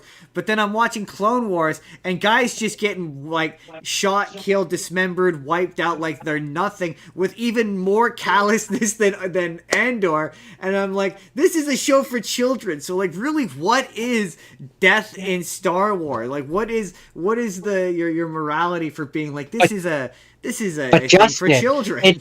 The reason why it's not so dark in Clone Wars is because they're all clones. They're all identical. They can grow more. Same with the droids. They can just build more droids. They don't have personalities. But in Andor, Justin, I assume I haven't watched it. They're people, like real people. Yeah, that's why it's darker. A lot of the people who are dying on People Clone that Wars are matter. also not just. I guess he's a bad guy, so it doesn't matter. Yeah, people who matter. Yeah. I was just Clones like, don't have souls. they don't have souls or personalities, even though they all dress distinctively. Sorry, Star Wars fan 2002. Do you mean the live action Attack of the Clones movie? Sorry. Star Wars fan 2002 says, "Did you know the clones were CGI in Attack of the Clones?" I assume they mean the movie. I presume you mean the movie. Certainly some of them were, especially in the big group shots. Yeah. I think some of the close-ups might have been, but maybe not. I don't know. They were very CG happy at that time. Yeah. Still are. They really were. Loves the CG. They were like, why should we hire a person when we can just animate it in a computer? Right? Put it in fancy computer. Why build sets when we can have them be in a massive green screen room? Oh. Yes, and they can act to nothing. Look at the ping pong, Hayden. It won't affect their performance at all. But yeah, the Clone Wars show, some of the fights in that last season are particularly well done because they use motion capture. Yeah. They are actually doing the fights. I think they and I could be wrong. I don't want to say this with confidence in case I am wrong. But I think Ray Park actually played Darth Maul? Yeah. Darth Maul's motion I believe so. For that I believe so, yeah. But yeah, I'm 90% sure that's correct, because I seem to remember seeing it in behind the scenes stuff. That last season is indisputably well animated. Like, for however much I used to shit on this show, I'd be like, I'm like, yeah, because it's still badly, it still looks cheap. Some of the Jedi fights look really stiff. But it's a television show. Like, I'm way more forgiving of this because it didn't go to theaters and receive a theatrical budget. This is a television No, this was like actually on TV, like olden time TV, like network television. Also, the best performer on that show is James Arnold Taylor, who's doing Obi-Wan. His Ian McGregor is better than the Hayden Christensen. It's a really solid Ian McGregor. And it kind of combines Ian McGregor and Alec Guinness in a way that kind of just works. That I think it's a better performance. That, like, early on anyway, perhaps later his Anakin gets a bit better, but he's still figuring out Anakin in that first season in a way that's just not working for me. Anyway, that's Clone Wars. That Clone Wars. That Clone Wars. So, okay, my next rapid fire is called Lego Star Wars Rebuild the Galaxy. Which I'm guessing that Jake has not seen this one. Oh, sorry, real quick, Jordan. Go watch Clone Wars. It's a good show. I have watched Clone Wars. I'll go watch it again though. I have not seen I'll go watch it for I think a third time. I want to watch this. It's on my list. I thought you had watched this one. I still haven't watched it yet. Oh, okay. Well, I won't spoil too much of it then, because this one's fun. It's a 4-episode miniseries, 4-part miniseries, so it's only 4 episodes. Right. 4 episodes at 20 minutes a piece, something like that. But basically, the main different new characters are introduced in this one. But the main character is a nerf herder and his brother. And he knows all the stories of the Star Wars, and he likes telling all the stories, and so One day, him and his brother end up at this forgotten Jedi temple. There's a special Lego piece, which is the cornerstone of the universe. He pulls it out, and the entire universe gets recombobulated and re put together. And so now everything's all different. And so you get things like Darth Ray. You get things like Darth Jar Jar. You get Shiv Palpatine, and you get like white suited Darth Vader who are Jedi now, and it's a real who's who of like everything is This different than sounds so so like good. the TIE fighters, instead of looking like TIE fighters, they look like the rebel fighters, but they might make the TIE fighter noises. It's funny, like it's just a delight and a joy. If you like Star Wars, it's a I lot of do fun, and like it pokes Star fun at it Wars. all. You had me at Darth Um, Jar Jar. I'm never gonna forget when I saw the trailer and it had Darth Jar Jar, and I was like, oh my god, the fact that they're actually acknowledging Darth Jar Jar, and in some form he is now canon, is just so funny to me. Right? Absolute And it joy. was a brilliant from a physical toy standpoint. It was brilliant because they sold a bunch of these Legos as actual toys. Oh yeah. So like one of the things that they had in the show is the Black Millennium Falcon, which was like the evil Millennium Falcon. That was a toy set that they had, which had a bunch of the characters and stuff. So Neat. yeah, a lot of fun. You have a Mark Hamill, not Mark Hamill, Luke Skywalker, who is voiced by Mark Hamill in this. Yeah, I know they Uh, got Ahmed Best to be Darth Jar Jar, which I thought was funny. uh, they have him, and so he's like, so wait, let me get this straight. I was a recluse who didn't like the Jedi anymore. My nephew like tried to kill me, and I used the Force so hard that I died. And like they poke fun at it all, and it's so great. Like it's so I great. used the Force so I'm, hard that I I died. actually need to check that out. That sounds I know. delightful. I want to see I, it. I, It's I on my genuinely list. think you'll enjoy it. Like they've got so much fun stuff in there. You've got Billy D. Williams is in there as the Landalorian. The Mandalorian. Uh, That's good. you've got That's good. Jedi Jabba the Hutt shows up at one point. Yeah, there's. I don't want to give it all away because it's only 4 episodes, so it's not very long watch. But I genuinely hope they make more of it, Yeah. because where it ends, they could keep They this going. probably will. They probably will. This was Sounds incredibly wonderful. popular. But that's all without spoiling further details. That's what I'm gonna say about Lego Star Wars: Rebuild the Galaxy. So, I mean, we're both gonna go check that out. I feel like that it's on Disney Plus. It's on my list. I think you guys would enjoy it. I feel like Jordan's encouraging people to watch. Yeah, I haven't seen that. My next one is a movie called Solo, that Han Solo movie that killed Star Wars movies. That's the full title. And Jake, I feel like Jake has seen this. I've not. You have not seen Solo, really? That surprises me. Why not? I felt accused, but I'm genuinely curious. Why Why haven't not? you seen this? How dare you, and why not? No. Here's why this movie's bad. Why not? No, I'm kidding.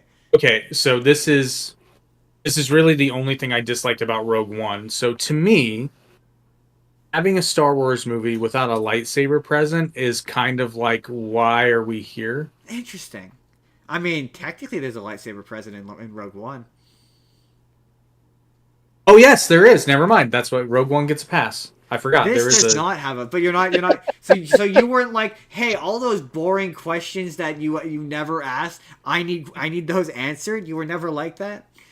Like I didn't have too many Han Solo questions, and those that I did, I feel like I could just go on the internet and find them. I will say, my dad, he was very excited about the Kessel Run, and how they explained how they finally explained how even though he said it as though it were a unit of time, it's actually a unit of distance, and how he could have possibly done it in under a certain amount of parsecs. He really appreciated that movie very specifically explained how that was possible. I just remember going to that movie and walking away being like, I didn't need this. No, Like I didn't need it this. bombed horribly. It did very badly in the. Okay, here's my thing with with the modern Star Wars movies is they're all very dark.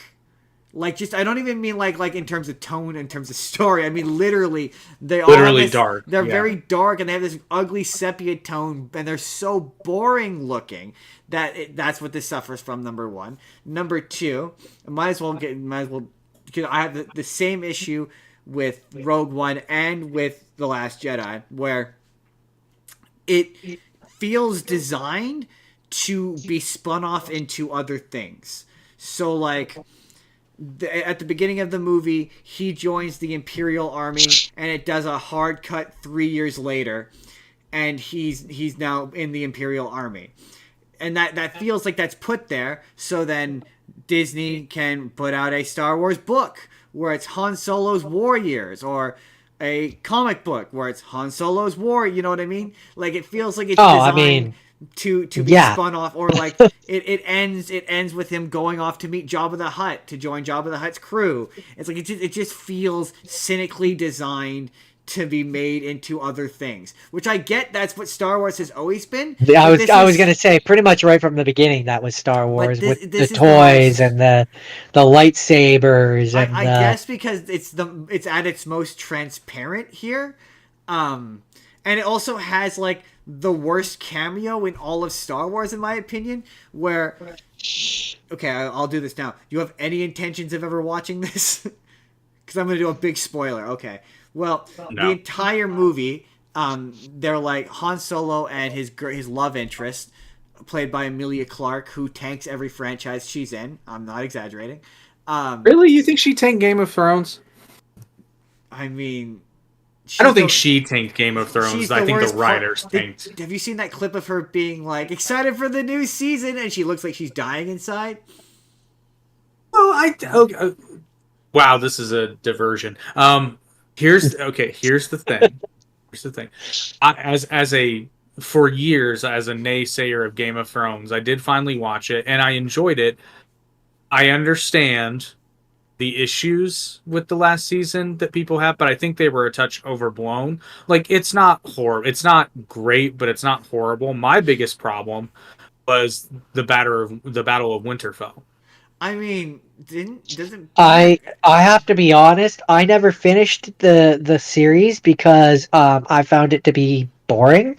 My problem with Game of Thrones, and it was a problem that I had pretty much right from the beginning, there's too many characters. There's too many characters to keep track of.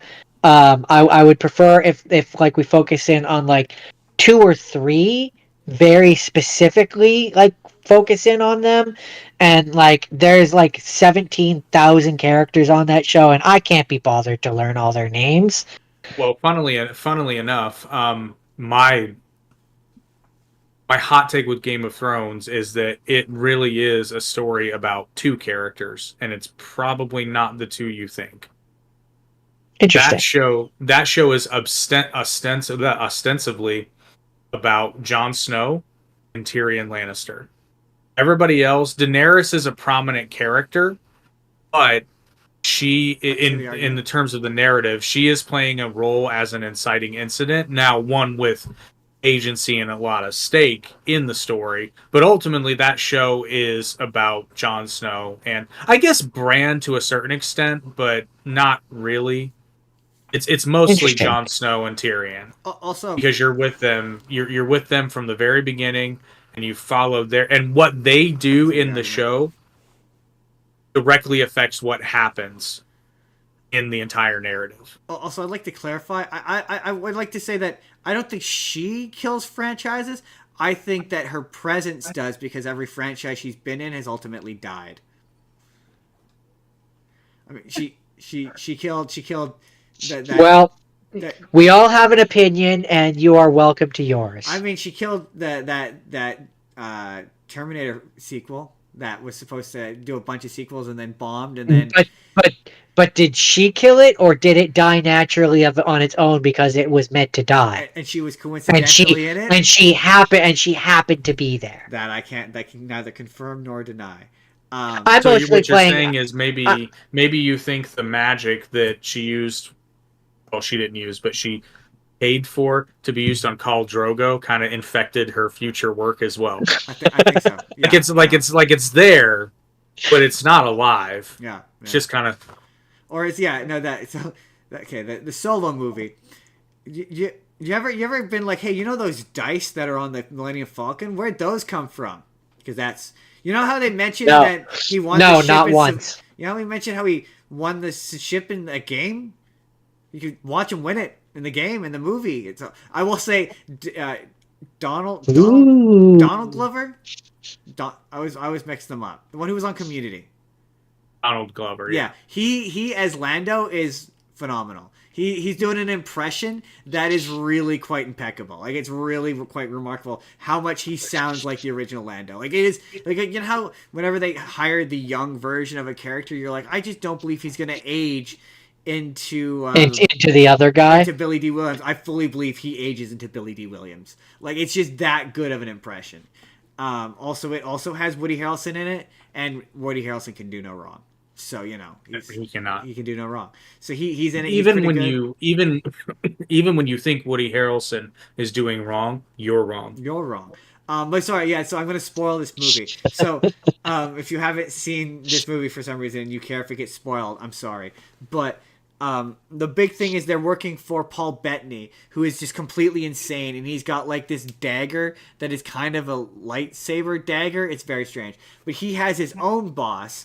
And Emilia Clarke betrays him and kills Paul Bettany, and it turns out that the big boss is actually Darth Maul, and Darth Maul appears on this hologram completely out of nowhere, and the movie clearly knows that the audience probably doesn't know who Darth Maul is, or certainly is completely terrified that you don't remember who Darth Maul is, because he for no reason lights his lightsaber just because. He has no rhyme or reason to. He just does it, so you know he's Darth Vader, or he's Darth Maul. And that's it. And, like, I remember at the time, like, this is the most incomprehensible cameo ever, because if you're, like, a mainstream audience member, you're like, wait, didn't he get sliced in half in the last movie? And fall down a hole? How is he alive? It's, like, the ultimate form of, like, my big thing with modern Star Wars movies of, like, I shouldn't have to do homework in order to understand why this character who was inexplicably dead for 20 years is now somehow alive. Yeah, but as an aside, if I had one complaint about the Clone Wars show, I hate that they brought Darth Maul back. I love Darth Maul. He's badass in the first Star Wars movie. I love the twin-sided lightsaber. But they brought him back as a stupid spider monster. It was a stupid storyline, and I hate it. Yeah, he somehow survived getting cut in half and is on a completely different planet as a giant angry spider monster. I hate that storyline. I like the show otherwise, but that's really in that show like one of my only sticking points where I'm like, nah, can't let that one go. But also, love Darth Maul. He's also really good on that show, though. So it's kind of it's kind of hard. What they do with him, like what they do with him later on in that show, is great, and I love it. But the excuse that they use to bring him back is more what I hate. Oh, here's a quasi-related question, Jake. You ever experienced, as a fellow content creator, people arguing with each other in your comments? Like, not with you, but with each other? Oh, yeah, that's a thing that happens. Yeah, it's always surreal, because you're like, I never know what to do. Like, do I let this play out? Do I step in? Do I stop it? What you do is you take a can of gasoline and you pour it on the fire. I kind of did. So, I don't know if you saw, they announced they're doing a Darth Maul show, which is going to take place after, basically after this show. Basically, he's a gangster. Essentially, it's like after episode 2, but before episode, he gets killed by Probably Obi-Wan. between episode 3 and 4, I'm guessing. Yeah, well, yeah, something like that. And one of the comments was like, "Oh, I would have preferred if this was in live action," which like, it's fair. And, Okay, yeah. sure, And so then fair. someone responded with, "Why don't you go cry about it?" And I was like, "Okay, that seems.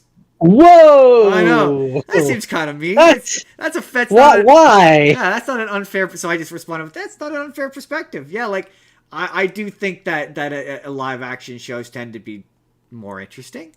Um, Also, yeah, disproportionately, and I think Darth Maul looks more fun when he's doing his stuff in live action. But I like Darth Maul. Um, I mean, in I that like Darth specific Maul. instance, I could go either way. Really, like it being in 3D means that you can do more for cheaper. Yeah, It being in live action, it would be badass seeing him in live action. Like I can go either way. yeah.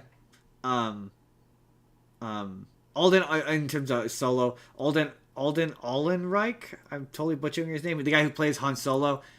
He's not doing an exceptionally great Harrison Ford impression. It's only bad and made distracting by the fact that Donald Glover is so good, and as always, Chewie is always fun. There's a really funny bit where he's dragging Han Solo around by his ankle. That's really quite fun. Um, it's this bad movie, guys. It's a bad movie. There's a reason why it killed Star Wars movies, because it was bad, and yeah, they freaked out. Apparently, I think at one point it was going to be directed by the guys who did the Spider-Verse movies. Those guys. Oh, And okay. it is directed by Ron Howard of all people. Yeah, it's bad. You don't waste your time, unless you're really curious about that Darth Maul cameo. See, Now you can just. I still maintain the Last Jedi killed Star Wars. I Uh, I don't disagree. critically maybe, but financially no. That movie made a bunch of money. It was in terms of the That's actual fair. in terms of the actual box office. It's like that one made a bunch of money. The as much as I hate the Rise of Skywalker, that movie also made a bunch of money. And then I think it was Solo was like the last major theatrical release, and they haven't made one since. They got scared away to television, and then they made a bunch of television shows. See, One of them people liked. for me, when it comes to Star Wars, as I've gotten older, um, I find the movies and the shows by extension kind of don't do it for me anymore. I like the games. That's what Star Wars is for me nowadays. Like I enjoy the get. There's still something about being a Jedi and kicking the crap out of people, which is enjoyable. Yeah, I don't Um, disagree. but But yeah, that's yeah. Solo. Jordan, what's next? So my last rapid fire. So fun fact. Speaking of the Star Wars trilogy, did you know there was a sequel? There's something that comes after, and it's this, which I guarantee you Jake has not seen. Um, because I had not even heard of it until I was looking through the Star Wars section and just randomly kind of picked it. And it's called Lego Star Wars Summer Vacation. Um, Vacation. so it was produced and made at about the same time as that other Lego Star Wars holiday special came out.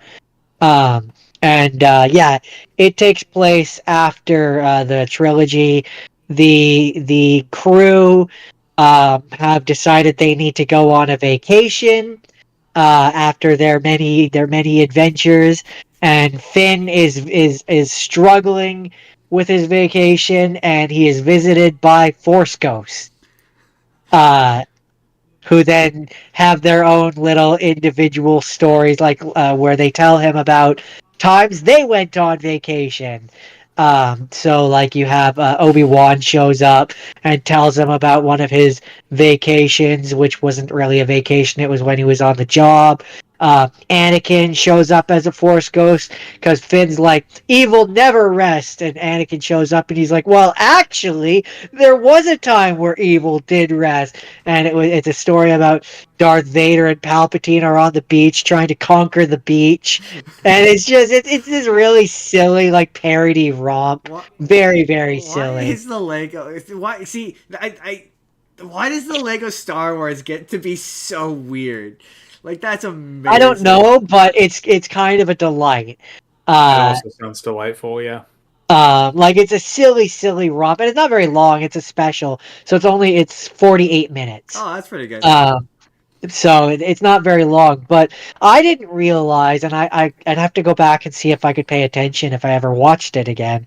But one of the characters is played by Weird Al Yankovic. That's funny. He plays a character called Vic Vanco, who I must have missed that, but you've got Anthony Daniels is back as C-3PO. You got Billy D. Williams as Lando Calrissian. D. Bradley Barker as Boba Fett and Wicket. That makes sense. Because he does the clones. Yeah. And those are the biggest names that I can see. But Trevor Duvall is Emperor Palpatine. But yeah, no, it's fun. It's a fun little romp where you get to see some silly situations that would never happen with these characters. Just I think the part which does it for me the most, that tickles me the most, is when it's Darth Vader and Palpatine on the beach, like doing a vacation, and nobody recognizes them. That's the funniest part. Eventually they do, but like at first nobody recognizes them. Like Darth Vader, the most recognizable face you would ever see. Very funny, very silly. But yeah, that's Lego Star Wars Summer Vacation. Speaking of holidays, on Disney Plus. My final rapid fire is a very special holiday special. It's the Star Wars Holiday Special, starring Mark Hamill and Carrie Fisher, and Harrison Ford agreed to it for some reason, and it's bad. It's about as bad. Okay, first of all, I'm gonna take a swing. I'm gonna say Jake probably has seen. He's just enough of a nerd. He's got to have seen that Star Wars Holiday Special. Jordan's the only one who has not seen the Star Wars Holiday Special. Jake, okay, I need you to help me to describe exactly why it's bad. It's bad. It's really bad. Well, it's okay. It's bad because it is Star Wars, but it's also not Star Wars. But and this is my own conjecture here. The Lego Star Wars movies get away with not being Star Wars because they're intentionally funny and hammy and being over the top and kind of dumb in a good way. This holiday special, I don't know what they were trying to do. I don't know. It looks like it's like mainstream. I don't know because there's so many. Like there's okay, oh, man. How long is it? Like 30 minutes? No, it's over an hour long. And the version of it I watched was missing the Boba Fett cartoon, so I think it's an hour 25 in total. So it's like a movie, basically. Pretty much, yeah. And it's okay. So the framing device of it is that Chewbacca and Han Solo are trying to get back to Chewie's family for Life Day. Yeah, that I know. It doesn't really seem to bear any resemblance. I think it's meant to be coded as Christmas because the guy eventually shows up with gifts, but it also isn't. So I guess they could air it whenever they wanted to. But it's a celebrity filled. I don't even think it's so much so they can air it whenever they wanted to. I think they want it to be a nondescript holiday so that they can sell it to more people. Probably, basically. But it's got a ton of. It seems to have come out after Episode 4, after first Star Trek, but before second Star Trek. Before this is really Star Wars, Justin. Sorry. This is Star Wars, not Trek. Star Wars. Before Star Wars. You're mixing up your science fiction shows. Before the Star Wars got really popular, which is why they've lugged in a bunch of random at the time famous celebrities. So like at one point one of the sketches is B. Arthur at a Tatooine bar that goes on for, I swear, 10 minutes. Like she has a prolonged sketch which then turns into a musical number. Oh my god, the musical numbers. They're all bad. Like, shout out to my personal favorite, which is one that Carrie Fisher sings at the end, where the music is the Star Wars, like the da da da da da da da. But the music she's singing doesn't match the background music that's playing. It doesn't remotely align whatsoever. So you can barely see her because the mix is really bad. Now, to be fair, I was watching a remastered version of it on YouTube. It could be the version of it I was watching. But it was just, like, nonsense. Nonsense. Oh, there's a really long, extended cooking sequence with a guy who has 4 arms. He's like a Julia Childs impression. I think it's Chewbacca's son doesn't even look like a Wookiee.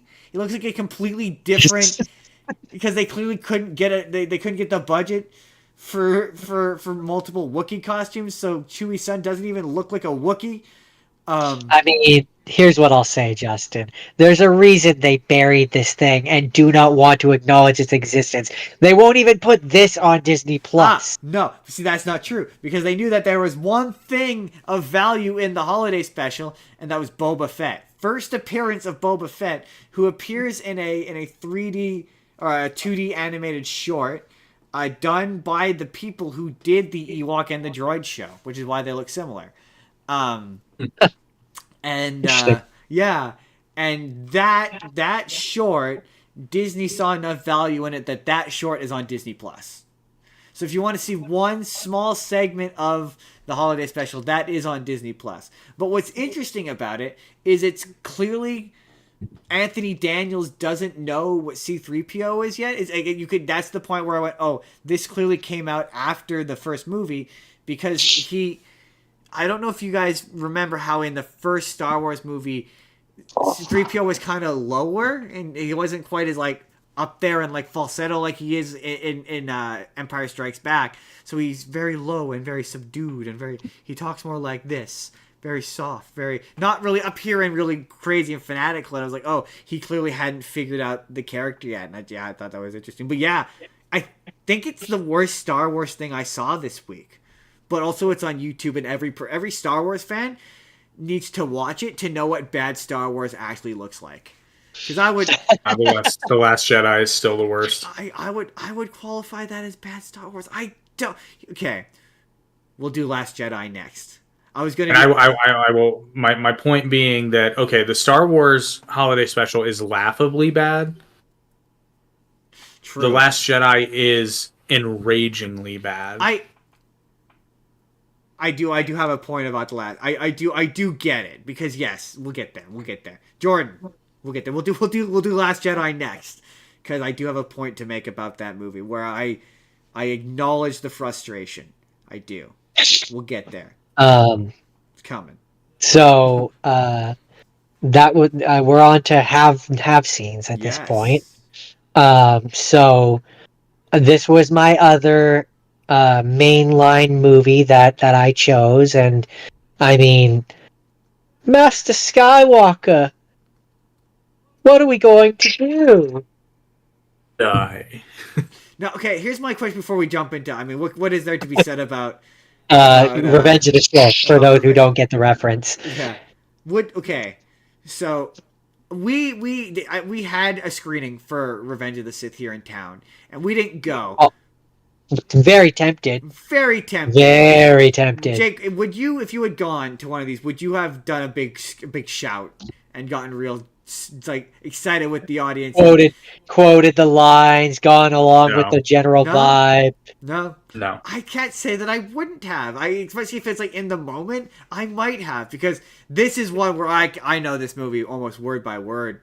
Like, I mean, I don't know that I would have gotten, like, loud and shouted it, but there's definitely, like, moments, like, even when I'm watching it here, when Anakin's about to kill Dooku, where Palpatine's like, "Do it." Do Like it. I say that Okay, to I myself probably as I'm watching it, right? Like there's I'm certain not gonna things lie. I probably would have yeah, gone with do it. Do it. do it. The memes. How could you Execute not the or memes? execute Order 66. Like Execute. there's certain lines where it's like it's built in. I Or can't help it. I It's mean, it's you got it. Oh, okay. Maybe I would have because I probably in the theater, me being the smartass I am, when they're like, "You're on this council, you're not given the rank of master." I've probably been in the corner, being like, "That's bullshit, Windu." I did see a really funny meme that was like, yeah, when you just watch the movie, you're like, yeah, man, that's kind of bullshit, and then you go and you watch the Clone Wars shows, and you're like, I get it. Less bullshit. Yeah, um I get it. Um, I mean, so okay. What was fun about this was I watched both the movie and I listened to the audiobook of Revenge of the Sith, which as an aside, great book. It really it expands on the movie in a lot of really good ways. So like the book expands on why Anakin is upset about why he's not given the rank of master, and that's because he doesn't care about being on the council. He doesn't give a shit about that. He wants access Right. to the holocrons and all the archives and stuff to help save Padme, and he doesn't get that, so he's pretty Right. pissed about it, right? So there's things like that where it just it takes a 2 hour two something. Hold on, I can tell you the length. Hour 40-minute movie and turns it into like a 13-hour book. Wait, Revenge of the Sith So is only an hour 40? Really? That movie feels much longer what than that. what this says. Huh. Um but um I like this movie. Like I always liked this I always movie. liked this movie. I'm Yeah, not it's one of those solid.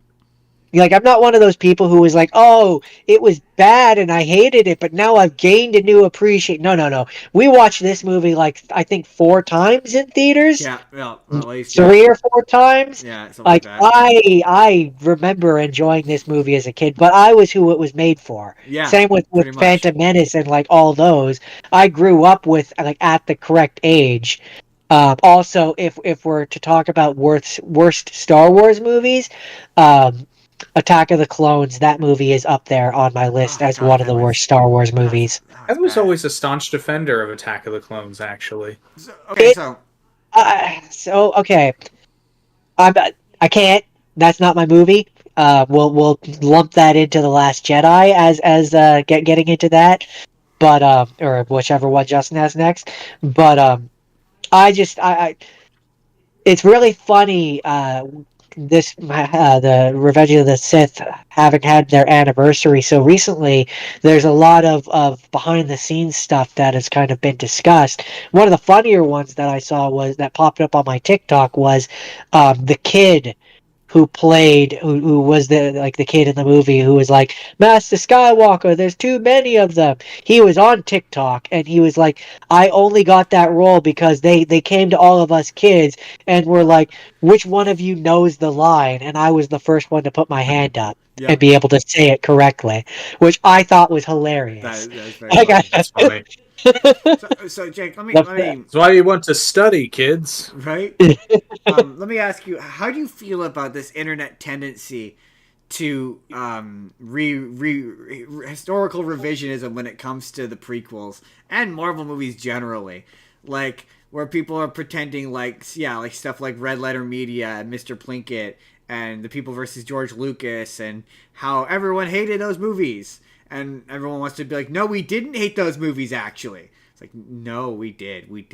Like I went through a period of my life where I did not like the Phantom Menace because people on the internet convinced me that I should not like the Phantom Menace. But I love the even Phantom though Menace. even though I did love the Phantom Yeah. Menace as a kid, I dressed up as Darth Maul. I like was ecstatic about that movie Like, as a kid. do you, See, I guess my whole it depends on who you ask because I agree with you. I think there are a lot of people who have a revisionist view of that movie. are those movies being the prequels. That being said, though, there are elements where I can understand how, because I was like this. I went to the midnight premiere of The Phantom Menace, and there was a lot of stuff I liked about that movie. I think the pod race was unnecessary and way too long. Yep. But I remember leaving the theater and being kind of like, did I like it? I didn't hate it, but I don't know that I loved it. Like there were elements that I really dug, but I don't know that it didn't feel the same to me.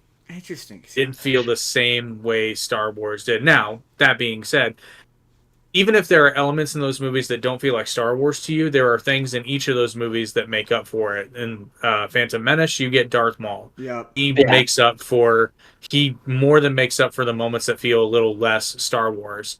In Attack of the Clones, you get the fan service that we've all been waiting for and watching Yoda wield a lightsaber. Yep. So I agree. that in and of itself, and plus you get the moment that parallels Luke losing his hand when Anakin gets his arm cut off and all that jazz. And Christopher Lee is awesome in everything he does. So even though he took a character that very easily could have kind of faded into the background and been like, no, this dude is center stage. Yep. And then honestly, the Revenge of the Sith is a generally good movie. I disagree. But even if you have elements in that movie that you dislike, you get two really awesome lightsaber duels. Yeah. And then you get like the lightsaber duel of all lightsaber duels. So you get a very Star Wars thing at the end, and you leave on you leave on a low note, but for Star Wars fandom, it's a high note because you just witnessed probably what is still to this day the best lightsaber duel ever choreographed. I think so. Yeah. I mean, to be fair, The Acolyte, for however much people hate that show, that has some sick lightsaber fights. I mean, yeah, the Acolyte also you get to see the lightsaber bleed and turn red for the first time, which is cool. Right. That's a cool scene. Yeah. Even if you just look at it like independently from the rest of the show, it's just a cool scene. Right. But in terms of episode 3, I will say, and this was a complaint that I've seen people say in the past, and having listened to the book, I get it. This movie is rushed at times. Like there's definitely a pacing issue. I see that argument and I don't disagree with it. I just don't know in terms of a movie. I don't know how you could have done it better without it being bloated. I mean, it's an hour 40. That's now that I know that, I would say this movie should be 20 to 30 minutes longer. Yeah, you could have easily added 20 to 30 minutes, and I don't think it would have hurt it. No. Yeah, that's true. To be fair, then this is where maybe it would have been interesting if they could have done it like however many years ago, like a extended edition, because there's a bunch of deleted scenes which are in the book. Yeah, that's what's funny is like those scenes. I watched through a couple of them. Like there's the one where the gathering of the 2000 Amidala and them go to Palpatine and are like, dude, you're becoming a dictator. Like you need to tell us that you're going to give the power back and yada yada yada. That's a scene that's deleted from the movie, but it's very much in the book. So yeah, for me, if anyone wanted Revenge of the Sith the way that I think it was kind of envisioned, I would say read/listen to that book because it's really good. And as an aside, that version of the character, the version that's in that book, I fully believe that the one for the character in the Clone Wars show could turn into that Anakin. Yeah. That's kind of my final thought on Revenge of the Sith. All right, so The Last Good Jedi. movie. The Last Jedi. We'll do Rogue One second. Okay, so I have two streams of thought. Bear with me. So, okay, number one, there are elements of that movie that I don't dislike. I don't hate the notion of the grizzled mentor character as far as Luke is concerned. Um, there are certain action sequences that are pretty fun.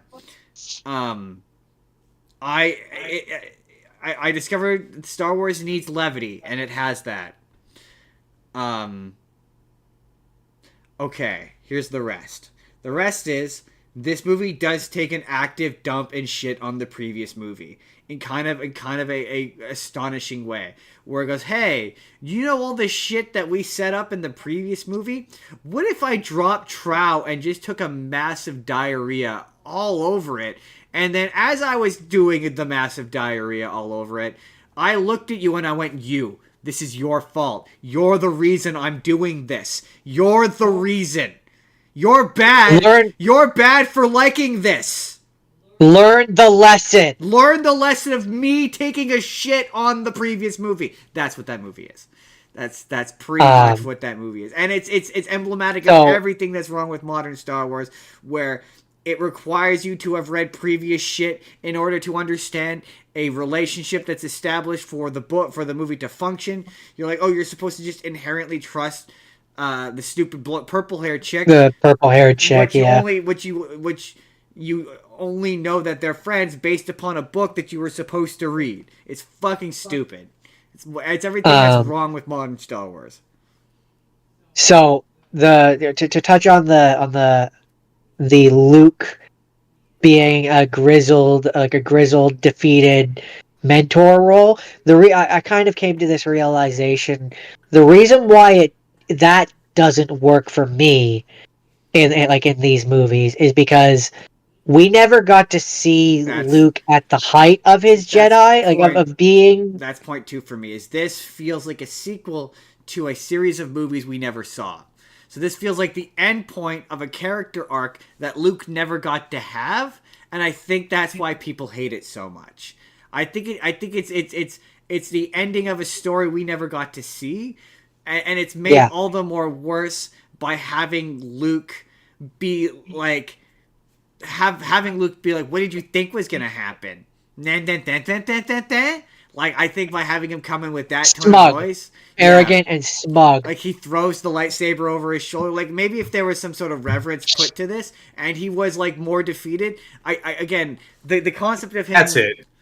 That's it. Because that movie is Rian Johnson for whatever reason. Basically saying, like, Star Wars is actually lame. Here's a much more introspective and nerdy look. And by the way, animal rights, man. Which, fair enough, but in fucking Star Wars? Here's the thing, though, So real quick, I think if they had made Luke in this movie more like what they made Obi-Wan, like in the Obi-Wan Kenobi show, where he's broken, he's defeated, he's tired, he just feels like defeated. If they made him more like that, then I think he would have worked better. It's the attitude. It's the having Luke. It's not even that it's Luke. It's having Mark Hamill look into the camera and be like, Star Wars is stupid, and you're stupid for liking Star Wars. I'm Luke Skywalker, and I'm saying this to you. Yeah, if it had been a moment where Rey hands him the lightsaber, and I would have even been okay with him dropping it in front of him. Yeah. Or being like, I can't, and giving it back to her. Actually, the drop probably would make more sense, but it's the exactly. No, what I would have done, funny. I would have had it be where like he was standing like at a table or something, and he looks at it for a second, and then just very solemnly puts it on the table and walks away. Right. That's more respectful. That's like it's the tossing it over the shoulder, like I don't give a fuck. Like, so there's that, and there's a narrative problem with it because in the same fucking movie, when Luke spends the whole movie being like, the Jedi need to die. It all needs to die. It all needs to burn. And then when he's burning it, he's like, wait, I gotta save the texts. Right? And it's like, dumb. Make up your mind. Like, make up your mind. And that's just it. It's not even a problem with Luke. It's an issue with the script because the script ignores Not only does it ignore or write out shit on Star Wars things, it ignores and shits on things that they establish in the same script. But and here, Like that. here's my thing, and like I've always maintained, it's not the subversive ideas or the this isn't Star Wars shit in that script that people don't like. And the reason why I can say that is because they took all of that shit, the Canto Blight, the aristocrats in the Star Wars universe are weird Hunger Games-esque freaks who dress weird and are they took all that shit and they put it into Andor, and people fucking love Andor. So Right. It's that's not The that. diversion. It's the diversion to the plot. Yeah. Is which it's a stupid plot to begin with. Like the whole thing is just dumb. People who should be able to think logically do things that no sane person would do. Like, I mean, where do I begin? Holdo's plan is to not tell anyone the plan Right. Well, until okay. the very last minute. My- And my- if you're gonna do the Holdo maneuver, why did you wait? Well- Why it's just fucking stupid. To be fair, It's just fucking to be stupid. fair, her plan was that the First Order. Oh my God, they're all the same. The First Order wasn't tracking the escape pods. It was only tracking the big ship. The only reason why it started tracking the escape pods was because Benicio del Toro ratted them out. So the idea was that they were going to escape, and the reason why she didn't tell Oscar Isaac is because he was a low-ranking guy and she had no reason to. That was kind of the He was idea. a captain. Right, but the idea was he had been demoted to from admiral That's to right, captain, yeah. and she was like, I essentially was like, you fucked everything up. I have no reason to communicate to you. Why would I? So, Well, like, in but terms of- here's my thing though. He didn't. Well, I mean, as far as her superior, which is Leia, is concerned, he was put in charge and he was demoted. So like, and within the context of it being a military structure, I did understand why she might not necessarily communicate to him, but there does hit a point where he's a problem. She should. That I will see. say. The thing for me is it's not even so much that she wants to withhold stuff from Poe. That's the problem. Who is she? Like, as an audience member, who That's is just she? it. Put another character in there. Have like a Lando Calrissian, or have another would've been better, person that's there that we as the audience know who they are and know we can trust them and know they're not doing something. Like, Instead, it's just making Laura Dern look stupid, Right? yeah. which is really hard to do. Also, But and sorry. oh no, it's just there's so many things. Like the fact I get in universe Poe gets demoted because he disobeyed a direct order, but he was right. Because I understand his logic. We're not going to get this chance again, and his job as a squad leader is to make calls on the fly, and he did, and he succeeded. That's the same sort of behavior that got Luke Skywalker and Han Solo promoted within the rebellion. Fair point. Those are things Fair that point. are good, and Leia knows that, and for Leia to demote him is something that Leia would not do. Leia would have promoted him, if anything. Fair point. So I mean, and see that's where and this is an interesting thing. In one of my later things that I'm going to be talking about, another character disobeys orders as well, and the ends up in front of the senators and stuff. And the point that they bring up in that show, which they don't in this movie, but it's obviously a thing that the behind the scenes people have retroactively thought about and are using, is this is no longer the rebellion. You can't just do what you want. There are consequences and laws, and there's fallout to your decisions, kind of scenario, kind of thing, right?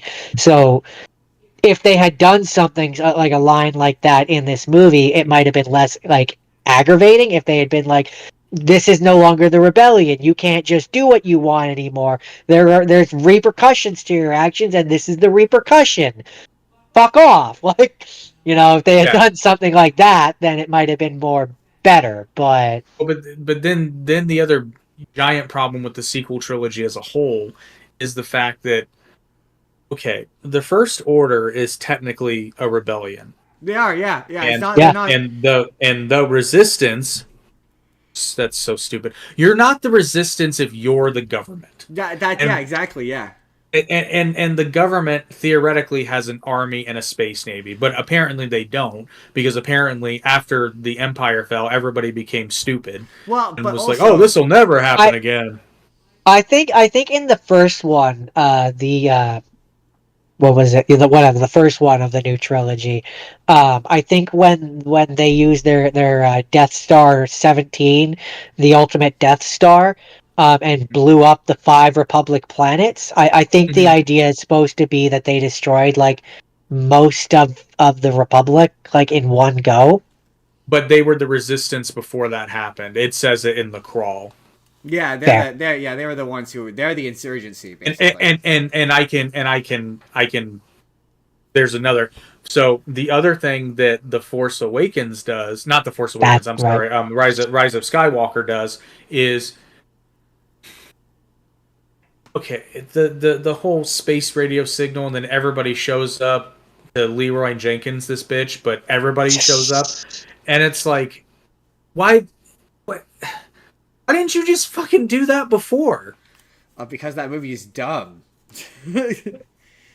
But that's why it's dumb. And don't even get me started with the secret fleet of Star Destroyers that's been there for theoretically at least 20 I mean, years. somehow Palpatine has returned. I am I all have of I the have I Jedi. have I have less of an issue with that and more of an issue with, okay, that's got to be at least a few hundred Star Destroyers, and I got to assume that a Star Destroyer is roundabout similar to the size, maybe smaller, but similar to the size of the USS Enterprise, and that has a crew of 400 people. So let's think conservatively here. Let's say a Star Destroyer has a crew of 100. That's probably there's probably more, but let's say there's 100 people on your average Star Destroyer, just to make the thing function. If you've got like, that's a lot of people that you have to pay and feed for 20 years to just sit in a planet's atmosphere and do nothing. Just wait for It's a fair point. That's a fair something. point. That's a fair point. So just for fun, I looked it up. Um, Imperial class Star Destroyers, like those seen in the original Star Wars trilogy, are crewed by approximately 37,000 personnel, That seems extremely high. including, I'm just reading what Google says, including officers and enlisted crew plus a stormtrooper complement of 9,700. A lot is what this is saying. Okay, so But clearly they're much bigger than the USS Enterprise, but That makes oh, them- to be fair, there's like 3 different versions of the Imperial Star Destroyer, like different classes. So some of them are bigger than others. But yeah, my big thing with that sequel trilogy it just proves my point more. Is- is what Oh, I'm saying. absolutely, absolutely, it does. that movie needed a main character. Those movies need a main character. None of the characters get enough time to be interesting or develop any depth because there's no main character. They're just ideas of characters. They're not actual characters. Like, what is Rey's character arc throughout those movies? She doesn't have one. What is Poe's character arc? What is Finn's character arc? Finn is the only one who really gets a character arc, and then like his character arc gets shattered because his whole thing in the first one is he's a coward, and then he's back in this one kind of being a coward again. Like, it doesn't. It's So- incoherent. Until he falls in love with Rose Tico, and then he gets his balls. And then poor Rose Tico gets bullied out of the next movie. Felt bad. for her. And wait! Remember the moment where they have like a cavalry of those animals on a Star Destroyer, and I'm like, where the fuck did they come from? We're in the atmosphere of a planet. Why are you? That's oh my god! Why would you jump? Why would you jump onto the outside of a ship to attack it?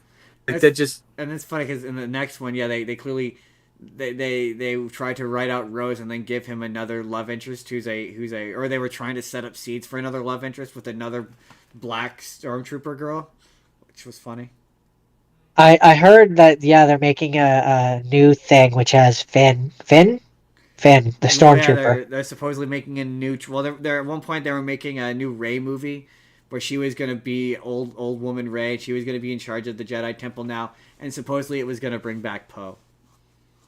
The only Um, way, the only way they can save Star Wars, and this is a maybe, the beginning of the next movie, and they need to do it fast because Mark Hamill's not exactly young.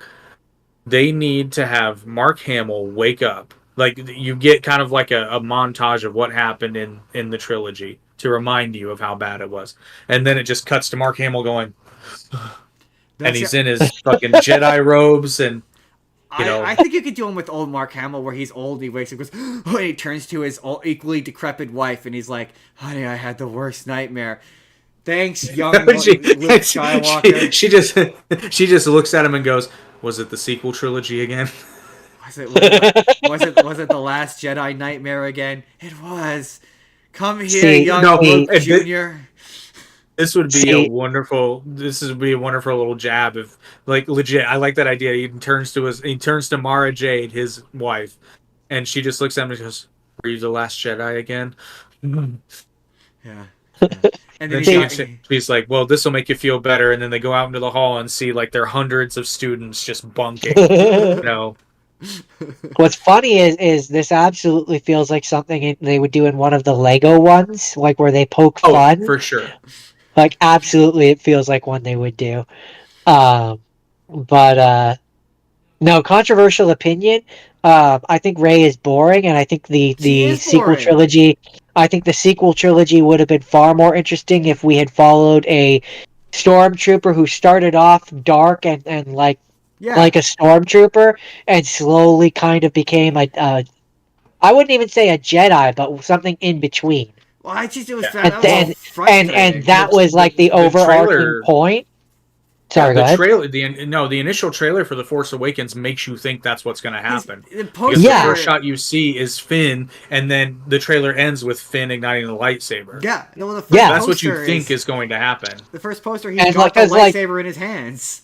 All over cause the like market. it would have been a really nice button hook if like by the end of the trilogy, the point was that the quote unquote Jedi were dead, like the Jedi as we knew them were dead, and he's now a new generation, and like it's a callback to Luke, and like there's Yeah, no, it Finn should had have been the it Jedi. had potential. Yeah, no. That's my thing with the and I really yeah, it had potential, and they A just stormtrooper that becomes a Jedi. Come on, you tell me that doesn't sound interesting? Then yeah, it's just some random girl from a junk planet. It was like even if it was a boy, it'd be like, oh my god, we did random characters it's from not Junk yeah. Planet. I wanna be clear here. It for me it has nothing to do with the fact that she's a woman. It's just Nothing. she's just a boring She's just a character. boring She's a boring character. character who like they set her and this is where I don't mind the first one in the trilogy because it sets up a bunch of cool potentially cool plot threads that could have been okay, but then the next guy comes in and shits all over it, Diarrhea's and then all over it. and then it's just a train wreck from that point on. Like But I used to be like, no, he does, but he oh, really does. He really does in his script actively diarrhea all over the previous movie. Like it reads that way. It's like and he has Luke Skywalker doing it, and I think that's why people got so insulted by it.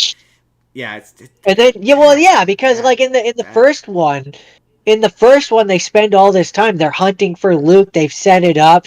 Like you're really excited. You're gonna get to see it's the Luke that we all know, and it's gonna be Luke, and he's gonna be like cool. And it's been all this time since the original, and then he's not Luke. That's ultimately my problem It's not even that he's with what not they do with Luke. him. No, he's not. He's not It's Luke. that He's some other character. It's that he looks into the camera and like tells you all the reasons why Star Wars is stupid. I think that's for me the part of it where I'm like, I get it. Yeah, Now. which is not Luke. Yeah, I mean, depending on the version of Luke, it can be Luke. Yeah, no, it No, doesn't. it's not Luke. Like if It's not Luke. if you go deep into that Star Wars Legends, whatever, I'm sure there's like a Star Wars book somewhere where Luke is like, the Jedi are bad.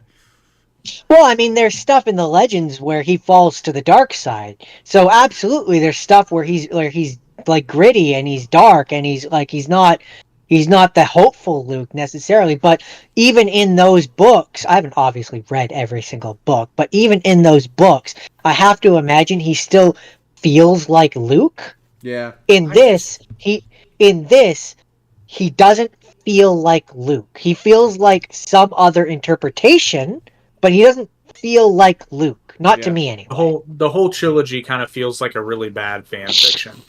Yeah, Yeah. I mean, it's just like for me, you could tell, like, especially when it's one guy. I didn't know he wrote this by himself. That's the thing. Like, I didn't realize he wrote it, but it's completely just written by him. So, like, And nobody with any pull pulled him aside and said, "Ryan, this kind of sucks." the one that the moment that made me go oh, I fucking hate this was when everything involving Snoke.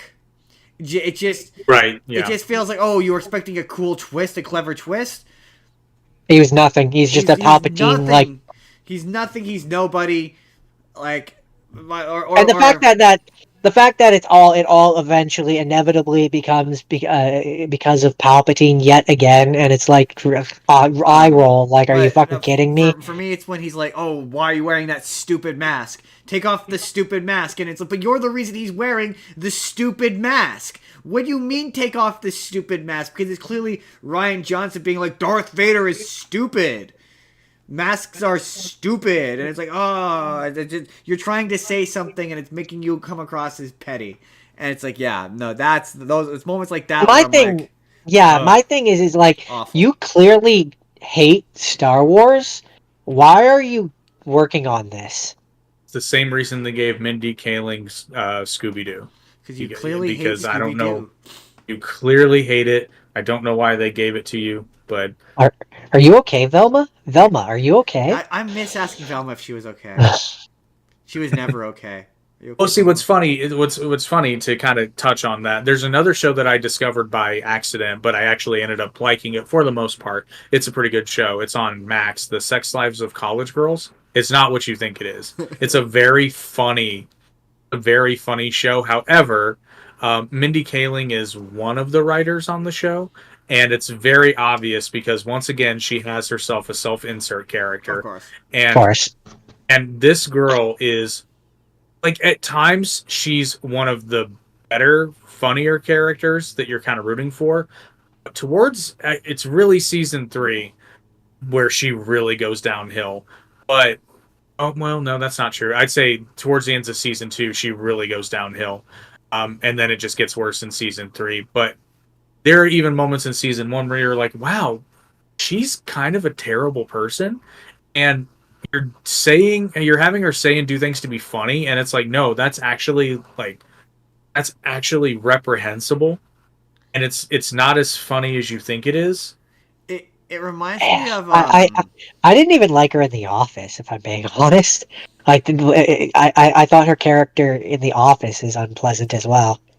The way you describe it reminds me a lot of I share similar opinions of Tina Fey's writing, where like she writes female characters so unrealistically stupid, where they're so stupid that no human being would ever react to this. I couldn't get into The Unbreakable Kimmy Schmidt because every character on that show was unrealistically stupid. And the way she writes women just bothers me. I'm like, women aren't this dumb. Like, well, the show is honestly saved, because if it was just the character's name is Bella, if this were just Bella, it would be an awful show. And don't get me wrong, Bella has moments that are really, really good.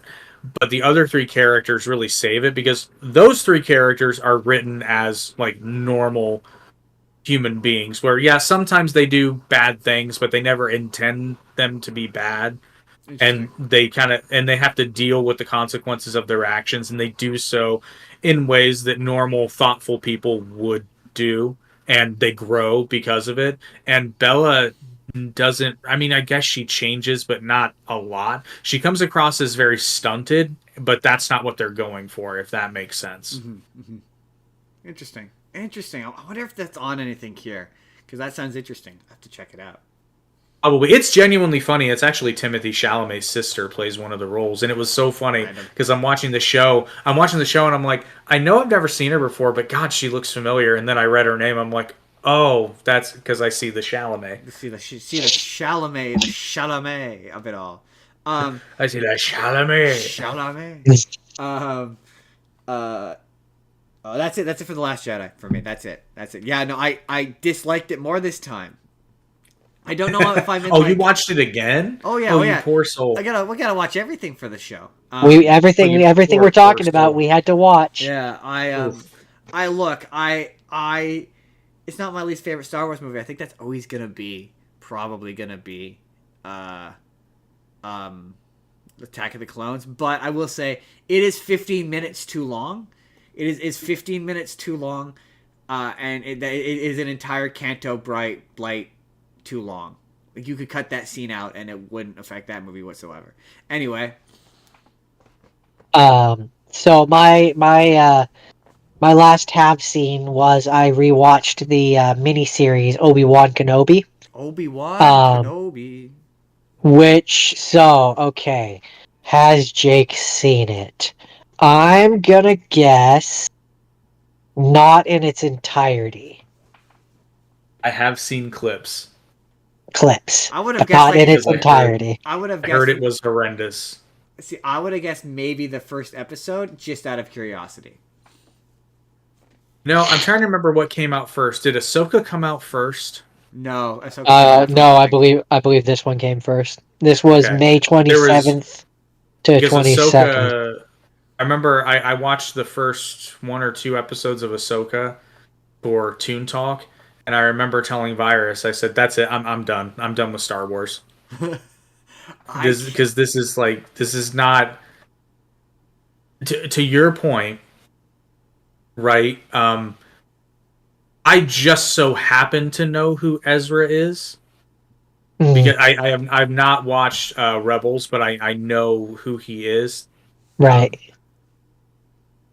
But to your point, that show only really works for you if you know what happened in Rebels, because otherwise you're like, who the fuck is Ezra? What are they talking about? How does Ahsoka know this bitch? Like, we're gonna deep dive into that because that's one of my future ones. And it's like, oh, lightsabers don't kill people when they stab you in the heart anymore. That's new. But Obi-Wan Kenobi. So, what's interesting about this one, or maybe not surprising, it was originally supposed to be a movie. Yeah. Which they reworked it into a show after, the commercial failure that was Solo. It was gonna be a movie that came out after Solo. Yeah, then Solo did badly, and this sat on the shelf for a while until they managed to get Ian McGregor back, and then that's kind of when it all fell together. And so I hated Christensen. Okay, where do I begin with this one? I would say your tolerance of this is the point for me where, like, the internet's reaction to this was really funny, because this was the point where everyone's line for continuity kind of became violated, where they're like, it doesn't make any sense. How is it that he knows Princess Leia as a child, but yet it's the first time they've met as adults? How is it that I don't think I don't think that sorry to interrupt you. From what I remember, I don't think he ever actually meets Leia as an adult. No, but she has met him as a child, and in that movie she acts as though they've never met. Right, but I mean, there's also, that's not to me where the they explained it in the show. They have that to me wasn't where the logic of the line was drawn at the time. For me, the logic of line was drawn when he leaves the planet. The Empire knows he's alive. Vader knows he's alive, and then at the end, Palpatine is kind of just like, just let it go. Like, just let it go. Yeah. He's one guy. Just let it go. We know he's there, But but there is some whatever. if you like Darth Vader shit, there is some truly Oh sick yeah, Darth Vader shit in that show. and so when I watched this the first time, what I had to do, and the reason why I can enjoy it, and this is sometimes I do this with Star Wars stuff where I've it's to me this is another Elseworld story where I watch it independently of the rest of the series as its own thing. Yeah, you So kind of like have to. I don't need it to necessarily line up because this is just a world where this is what happened, right? Yeah. Like it didn't happen this way in the original plot timeline, but in this timeline it did, and once I kind of do that, it becomes fun. But that's largely because you got Hayden Christensen back as Anakin. It's because you've got uh uh Mr. McGregor as Obi-Wan Kenobi, and I like him as Obi-Wan Yeah, Kenobi. yeah. Like, He's really to good. me, he elevates this to a major degree, and as Obi-Wan, he can do no wrong in my eyes. Now that being said, if I had had it my way, um, there's a book which is now a legend story, but there's a book which it's called Kenobi, and it's supposed to take place like a very short amount of time. Obi-Wan has just gotten on the planet and is looking after Luke and all that, and it's like right at the beginning of his tenure on Tatooine, and he has to the point of the story is he's learning how to put Obi-Wan Kenobi to rest and stop being him. So he keeps finding himself getting caught up in the comings and goings of this shop near where he lives, and keep getting wrapped up in the trouble there, and he kind of has to learn how to stop doing that. And there's a bunch of different characters, but the point is in that story he doesn't leave Tatooine and he doesn't meet Darth Vader. Yeah, there's Like, another one where it's a comic book where it's basically Seven Samurai where he protects a village on Tatooine, but with Obi-Wan Kenobi and lightsabers. And it's like, yeah, that should have been basically. the show. That sounds sick. Like, that And sounds so like awesome. to me this the better version of this show would have been that, and like maybe you cut to Darth Vader and it's about his early days being Darth Vader and learning to be the suit of Darth Vader, but they never meet.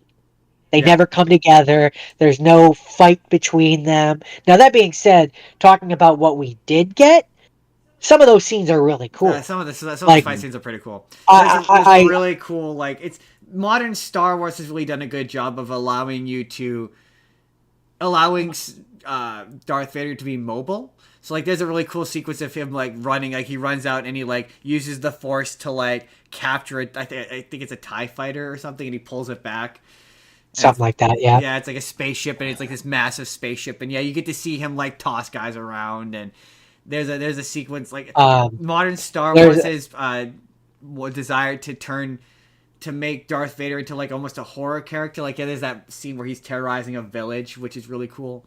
Oh, I mean, the spoilers, but the one of the first scenes where he runs into Obi-Wan and he lights this large patch of ground on fire and then uses the Force to like rub him through the fire, Obi-Wan through the fire, almost as if he's like, "You left me to burn. Fuck you. This is how fire feels, Yeah, asshole." who has the Is high like ground? this Yeah, he's like, who has the high ground now, bitch? like there's something entertaining about that.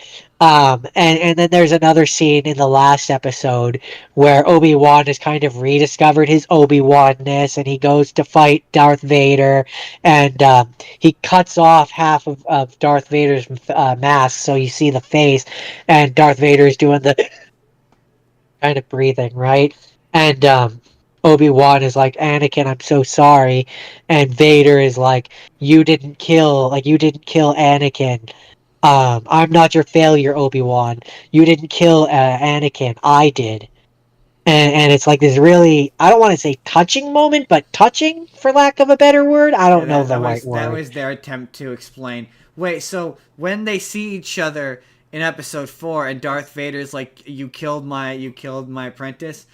This is like an explanation. Oh, Darth Vader is a separate person from Anakin. They're not the same guy. That's supposed to explain that.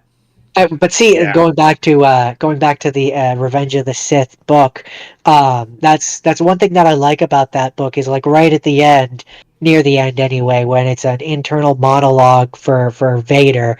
Vader, it's like this is what it feels like to be Anakin Skywalker in this moment. It's realizing that the perception that you created of Darth, I'm paraphrasing, of course, but like the perception that you created, this alternate identity of Vader, doesn't exist, and it's just you. You did all those things. It was you all along. And I was like, I like that. I like Yeah. that they like, no, there is no Vader. There's no alternate. It's not a split personality. It's just Anakin and all the horrible decisions that he made along the way. But But yeah, if you can but get yeah, through the continuity issues, and you can like shut off your brain a little bit, it's not a bad Star Wars thing. there's things in it to like. There was things that if you really like Ian McGregor as Obi-Wan Kenobi, it's pretty fun. It's a pretty fun show. And it very much is like Darth if Vader's you ever always wanted fun. to see an Obi-Wan Kenobi who was kind of getting over PTSD, that's kind of what this show is. It's him getting over the PTSD of Order 66 and Anakin and all that. So It's yeah, also I watch it as if it's an Elseworld story. I believe because Rogue One and Andor really do this. It also really leans into the idea of the Jedi being like a marginalized group almost. Like it's the first time it's like they're kind of a metaphor for the Jew. Because there's a lot of I mean, I didn't really get that in this. I didn't get Judice. there's a lot of like imagery that Empire imagery that's I would describe as being quite a bit more Nazi like, and they refer to like Well, sure, because they're big fascist, but yeah. Well, in Last Jedi, I guess maybe Last Jedi was sort of the start of like reorienting the Jedi. Well, I guess maybe arguably okay, we'll do it. Rogue One did as the Jedi as a religion, as opposed to attaching it to the science fiction midi-chlorian stuff. Like Rogue One really leans away from the midi-chlorian of it all. I mean, I won't. What I will say is, I don't so much see that in this, but I'm gonna apparently keep going back to the book. The Revenge of the Sith book, very much Palpatine at a certain point is like, when he's conning Anakin and getting him to fall, he's like, the Sith is really just. If the Jedi is one religion, the Sith is just another interpretation of the same thing. Yeah. So, That's like, what they kind of lean more into that. The Acolyte did that, where they had the Force. Everyone made fun of the Force ghost witches, but that's kind of what they were. That was just their interpretation of the Force. Was it manifested as Force lesbian witches? We don't have time to explain that. I mean, yeah, that's a whole thing. That's a whole thing. But that's Obi-Wan Kenobi. So okay, so Rogue One, Rogue One to me was the moment. I watched Rogue One, but that was the moment where you got the Asian guy who's like, "I'm the one with the Force, and the Force is one with me," and I'm one with the Force. The Force is with me. And I'm the one with the notion Force. that the Jedi is more of a religious order than it is, that they're more spiritual. I think that sort of originates here. I really like this movie. I really enjoyed it. It's funny because when I was watching Andor, it kind of, not to jump ahead to Andor, but that made me think I didn't like this movie, and because there was just something missing from Andor, and I was like, it's missing the robot, it's missing levity, it's missing humor, it's missing missing likable characters. No, because there's likable characters in that show, but it's missing levity, it's missing humor, it's missing the droid, the Alan Tudyk droid, who is The sarcasm. Who is what's his face's sidekick, like Andor's sidekick. Like it's missing that kind of humor where it's got like a little, like it's that movie's still dark and that movie's still dire and that movie is still upsetting and every main character in that movie still dies tragically, but it still manages to feel like Star Wars. Like it still feels like Star Wars, even though it's not Star Wars. And I love how the rebellion aren't good. Like they're not good guys. It's nuanced. It's shades of gray. Yeah. Well, I it's also that movie's also funny because they send Leia the plans, and then 5 seconds later she's captured by, like, in terms of the chronological ofness of it. 5 seconds later she's captured by Darth Vader and proceeds to be like, "I don't know what you're talking about, man. I don't have any plans," even though it literally just happened. Like Right. it makes it all so funny in I retrospect.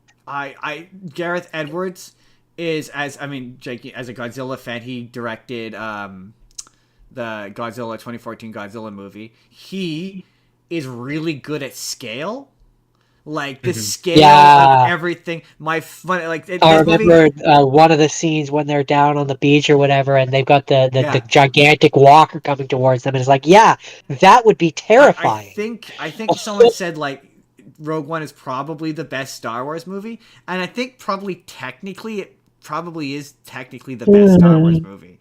I'm talking purely not story wise, acting wise. I'm talking just on a technical level. I think it has some of the best cinematography, if not the best cinematography in that franchise. It does look really good. It looks like it's a good really looking good. movie. It's just like I love the notion that the Death Star is effectively like the Star Wars equivalent to a nuclear bomb. Like that's how it reads on screen, is it's basically a nuclear weapon. I think that's really neat. Yeah, that sequence on the beach where you see the AT-ATs from the ground and they look massive and scary. Easily probably my favorite Darth Vader scene at the end. Yeah. That is phenomenal. Yeah, with the terrifying, yeah. I and think how it frames the beginning of A New Hope complete, like it's a totally different perspective now. Completely different Right? perspective, right? Because those guys that are holding it down in the hallway just saw what happened to Right? the other dudes. Right? So, My one criticism of the movie is I think Darth Vader's maybe in it too much. I think that sequence, that scene on I think it's on Mustafar, where he does a big one-liner where he's like, "Careful, Officer Krennic, you don't want to choke on your ambitions." Ha ha, and he does a Marvel joke. See, I get what you're saying, but I think that scene. I don't agree because much how you said that Andor doesn't have enough levity. That scene adds levity. Yeah, but I don't. It adds a little bit of lightness. I don't think you need that from Darth Vader. I think in order for that scene to make that scene at the end more effective, and to be fair, it's a light criticism, but to make it more effective, I think you cut both of the additional scenes of Darth Vader, and just the first time you see Darth Vader, it's just that red lightsaber. That scene would have been way. Imagine you're not expecting him to show up at all, and then just at the end, just the first time you see him is just the mask with the red lightsaber going up. It would have been way scarier. It would have been like, holy shit, it's Darth, and then you only see him from the perspective of the rebels, because those two scenes, you see him from the perspective of the Empire, and he seems a little bit more docile, a little bit more subdued almost, and I just think it would have been more effective just to purely see him from the rebels' perspective, because you think about him from the rebels' perspective, he is bomb made in human form. He can throw people. I mean, the way Ray describes the Force, it lets you throw things, but that's like from these guys' perspective, that's all they see. They see this monster that can toss you with just a flick of his wrist and has a laser sword that can slice you in half like your cheese.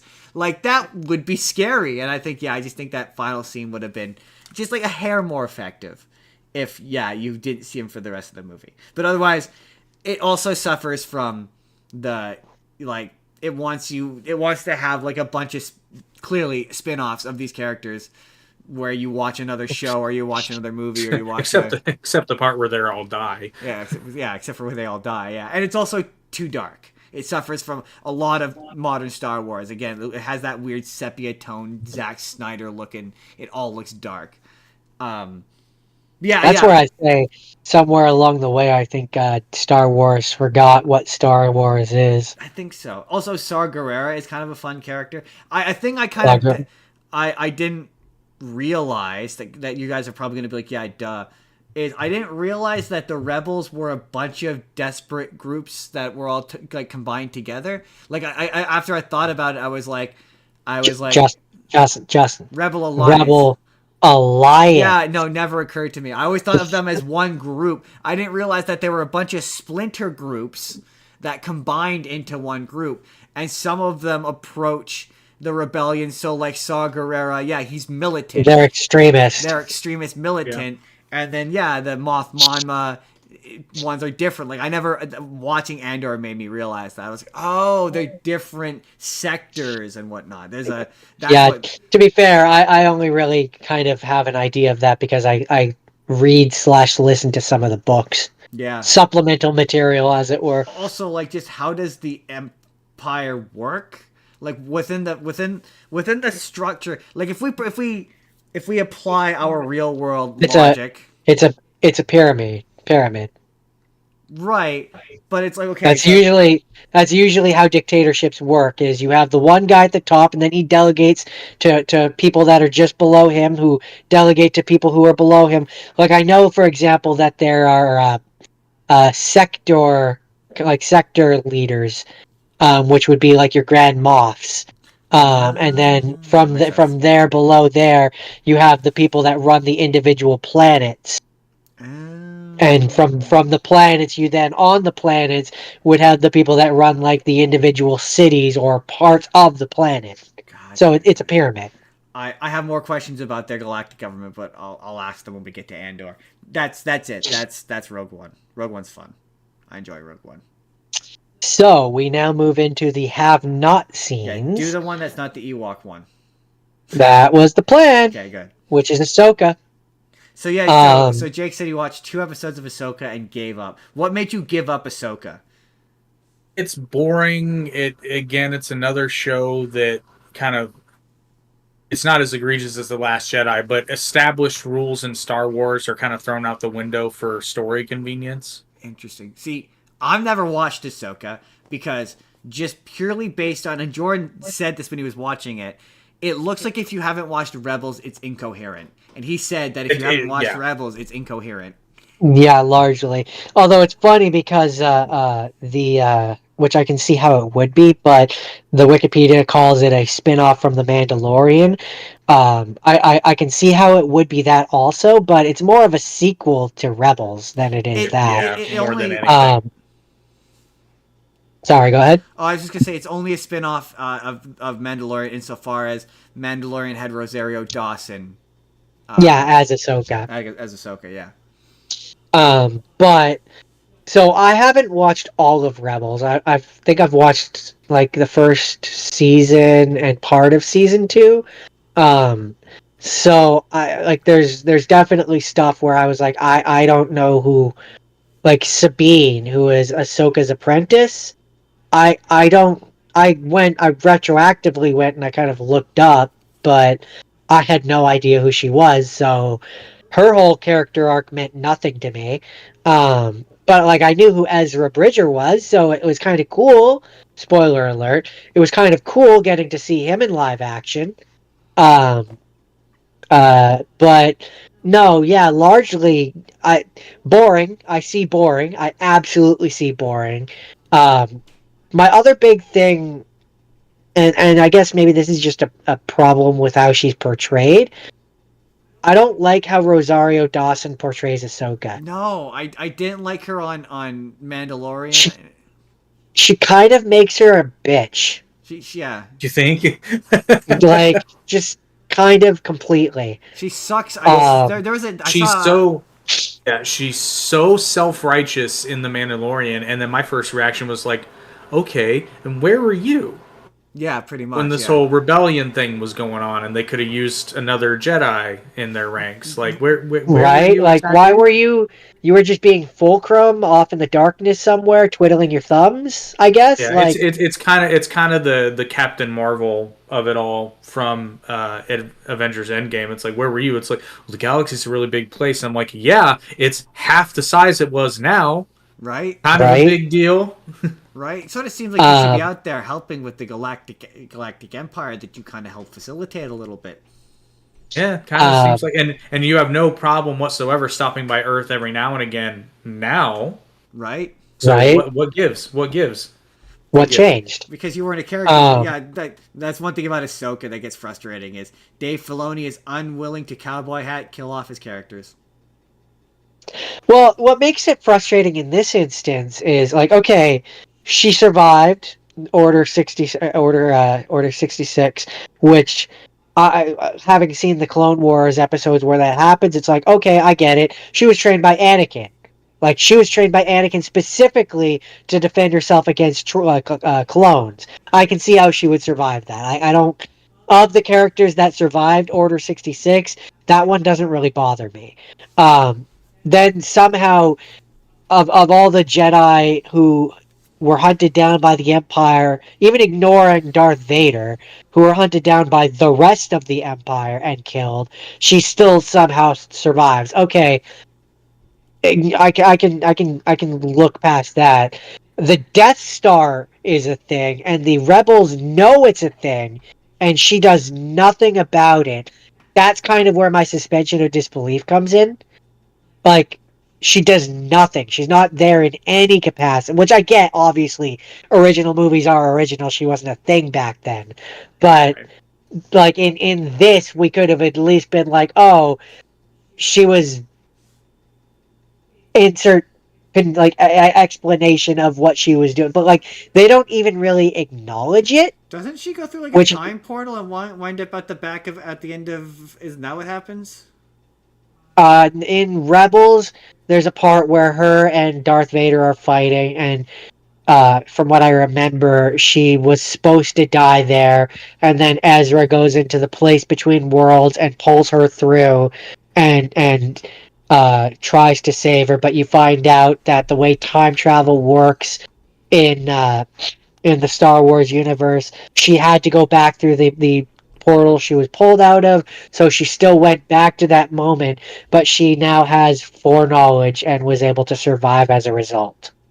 Gotcha. That's what I understand. I didn't actually make it that far, but I've seen that clip on TikTok and stuff. But that's my understanding of it. I will say, in regards to modern Star Wars, a lot of times it has cool moments that's sandwiched between nothing. Basically, yeah. That's basically the show. Which I'll touch on some of that in a second. But to touch back on the Rosario Dawson portrayal, yeah, she doesn't feel like Ahsoka. Is my main thing, which I get. The argument that would be made is like, yeah, she's like a 40-year-old Ahsoka. She's like old now, and maybe she's become bitter and jaded from her entire life being a war. So like, I can see the argument. I just don't like it. Yeah, I guess is kind of my but as for the show itself, yeah, no, there's some cool stuff. So like again, Hayden Christensen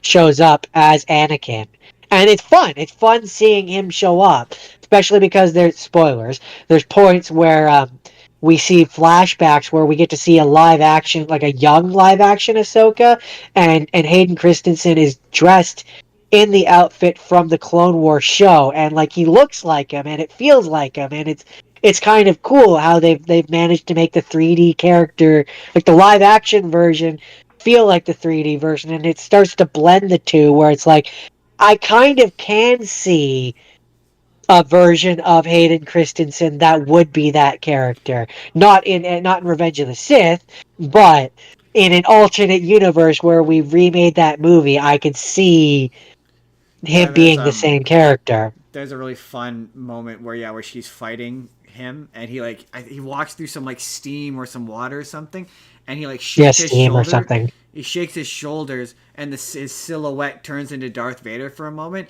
and it's a really cool shot. Like objectively, it looks really cool. Like removed from the rest of the show that it's in, yeah, it looks cool. And just the fact that Hayden Christensen is just so into being Darth Vader right now, and like they might make a Darth Vader having show. fun. Like you can tell he's having a blast. And there's enough stories like in comics and stuff that they did with Darth Vader that I could see a show. I could see a show with Darth Vader. Like, I don't get why you just put him. But yeah, get a guy in a stunt suit, and again, but Hayden Christensen in a voice booth.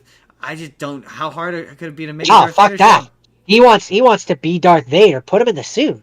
I Let him mean, do it. yeah, but if it's in terms of money, you don't want to pay him. It must cost less to have him do a voiceover. Just do a voiceover. I Sure. feel like he would do it either way. But yeah. And then the other thing is eventually you see Thrawn in live action, and that's kind of cool. Yeah, that's one of those But doesn't mean anything to me. He's a character that's never it meant anything to me. it only does in the grand sense of I know who he is, and I've seen him in things, but I don't know a lot about him. I know that he shows up in Rebels, and that's a whole thing. But it's one of those, hey, I recognize that guy. That's kind of cool situations. But ultimately, okay, I have to I have to judge this show just on its own. So if I hadn't watched Rebels, like if I hadn't watched any of Rebels, would this show be watchable?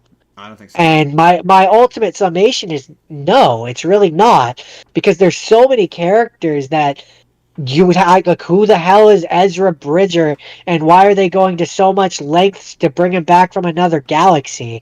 Also, space whales are apparently a thing, and they can go into hyperspace. That's apparently a Like thing. space whales are ought to do. You know. Um, but yeah, I don't know, man. It's a thing. It's a thing. So is everyone ready to learn about some Ewok movies? Yes, I am interested to hear about the first one because watching the one that I did, I didn't realize it was a sequel. Jake, have you seen the Ewok movies? I have not. Jake, were you aware there were Ewok movies? I was not. Jake, there are two Ewok movies that came out. Why? Why? Well, apparently the That's a good question. 1980s, the Ewoks were wildly popular, A, and B, apparently George Lucas just fucking loves Ewoks because he wrote this movie. There's a movie called Caravan of Courage. It is a 1982 or 83 television movie. And it was made off of the back of the holiday special, which was obviously an embarrassment for George Lucas. And they wanted to prove that they could do something for television. So initially, this was a 30-minute television special that they weren't interested in. And it wasn't until they blew it out into a 2-hour movie of the week movie. And it is very basic, very simple plot. It's two kids and their parents crash land on Endor.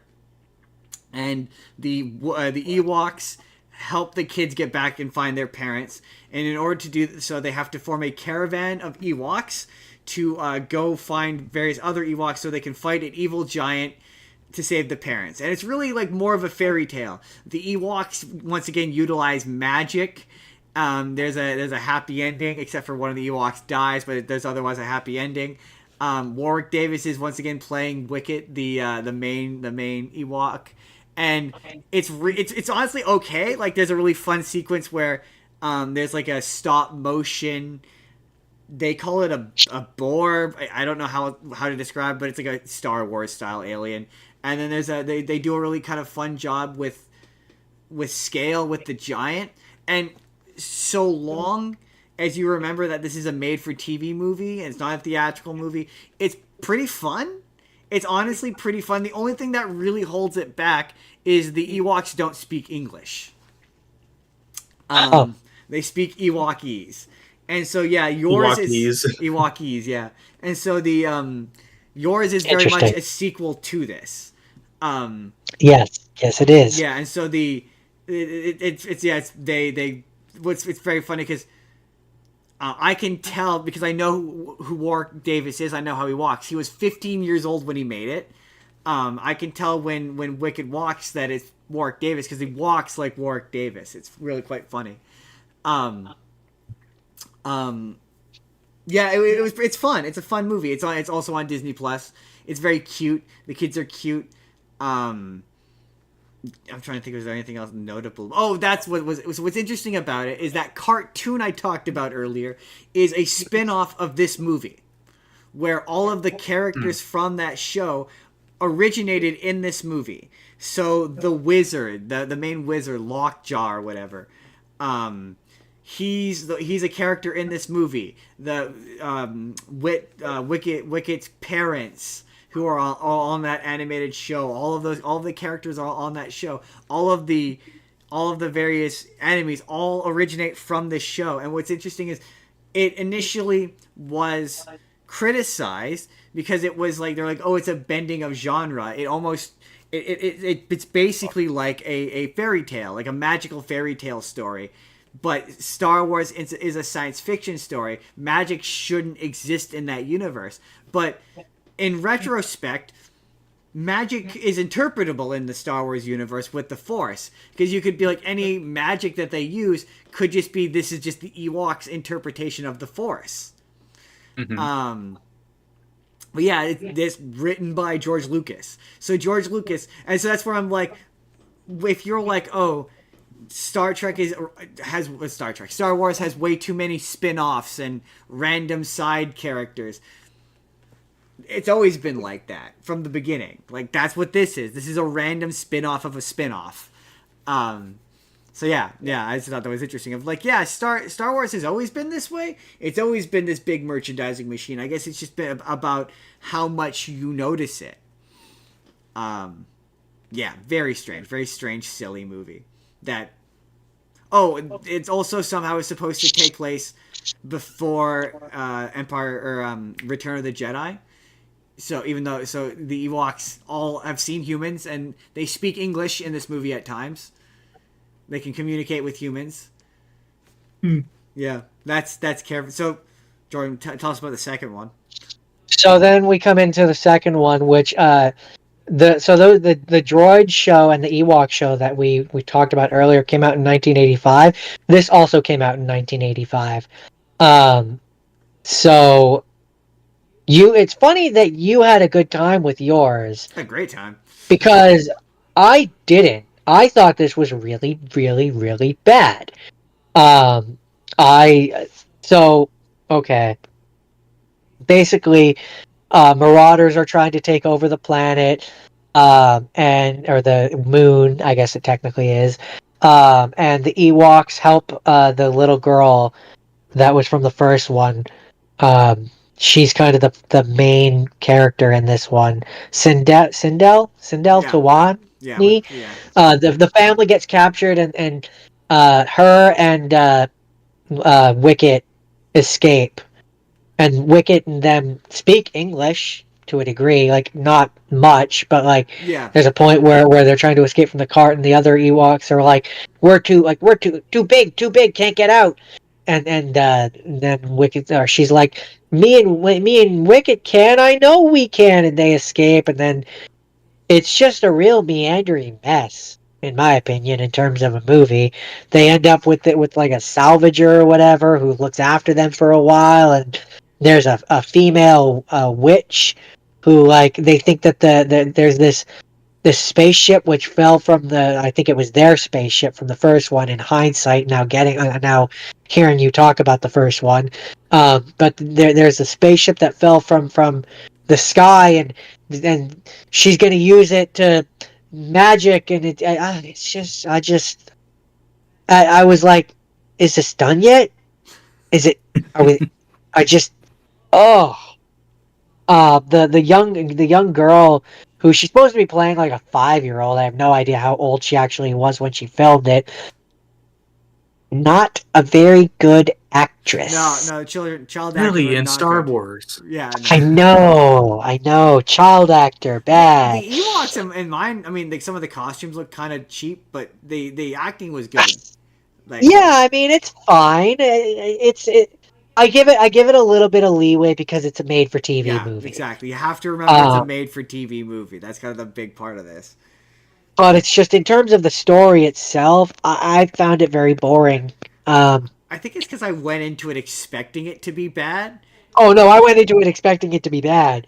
I didn't think it was going to be boring. I thought it would be like, there would be like bad costume design, or like visually it would look bad. But I was like, maybe the story will at least be fun. But it's just dry. That's the word I would use. It was dry. And the story, so it was co-written and directed by Jim and Ken Wheat, from a story by George Lucas. Yeah, so I don't know if George Lucas actually did any writing for this, but if it's anything like the first one, yeah, he did. Um, I mean, so uh, elements from the film have gone on to be in the expanded universe. So I believe the Ewok show was after this. Yep. Yep.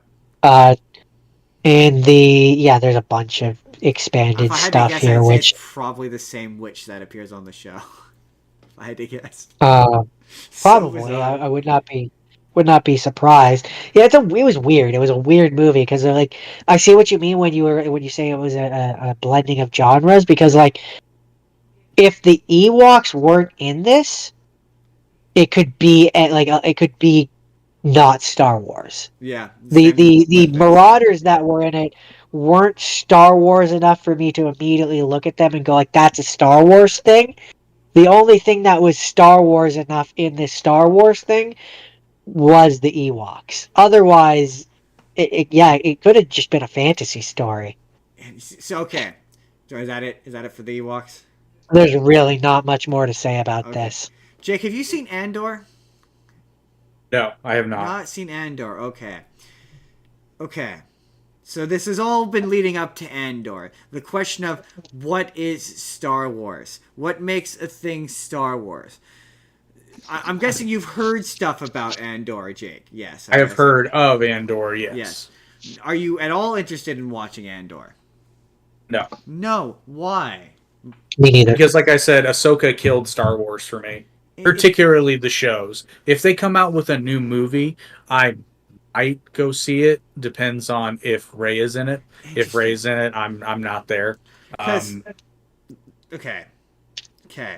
Andor. Okay. So this is Jordan. Okay. That's very interesting to me. Okay.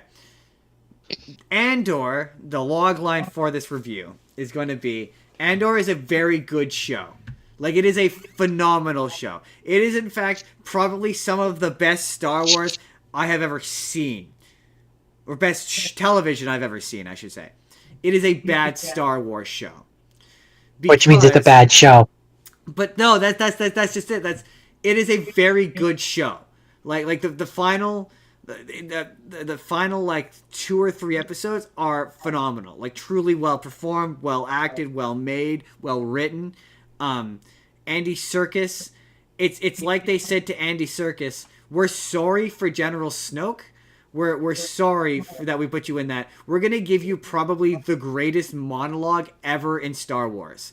Probably it's in fiction, but it is. But It is. sorry, go ahead. Well, it takes everything that was. It's written by one of the guys who wrote Rogue One. It's obviously a prequel, and it's about Cassian Andor, and it's about how he joined the rebellion, and it's about the early foundations of the rebellion, and it is, at points, agonizingly fucking boring. It is agonizingly fucking boring. It is one of the most boring shows I have ever watched in my life, and it. So you're sending contradictory messages because you said it was one of the best shows, and now you're saying it's one of the most boring shows. It's basically, it starts off with like Cassian Andor. He's on his home planet, and they work underneath a generic, like, evil science fiction dystopian corporation, and he straight up murders 2 of them, and he winds up working for the spy master of the Rebel Alliance, and it's about the Foundation. He winds up in a heist, stealing several thousand million credits from the Empire.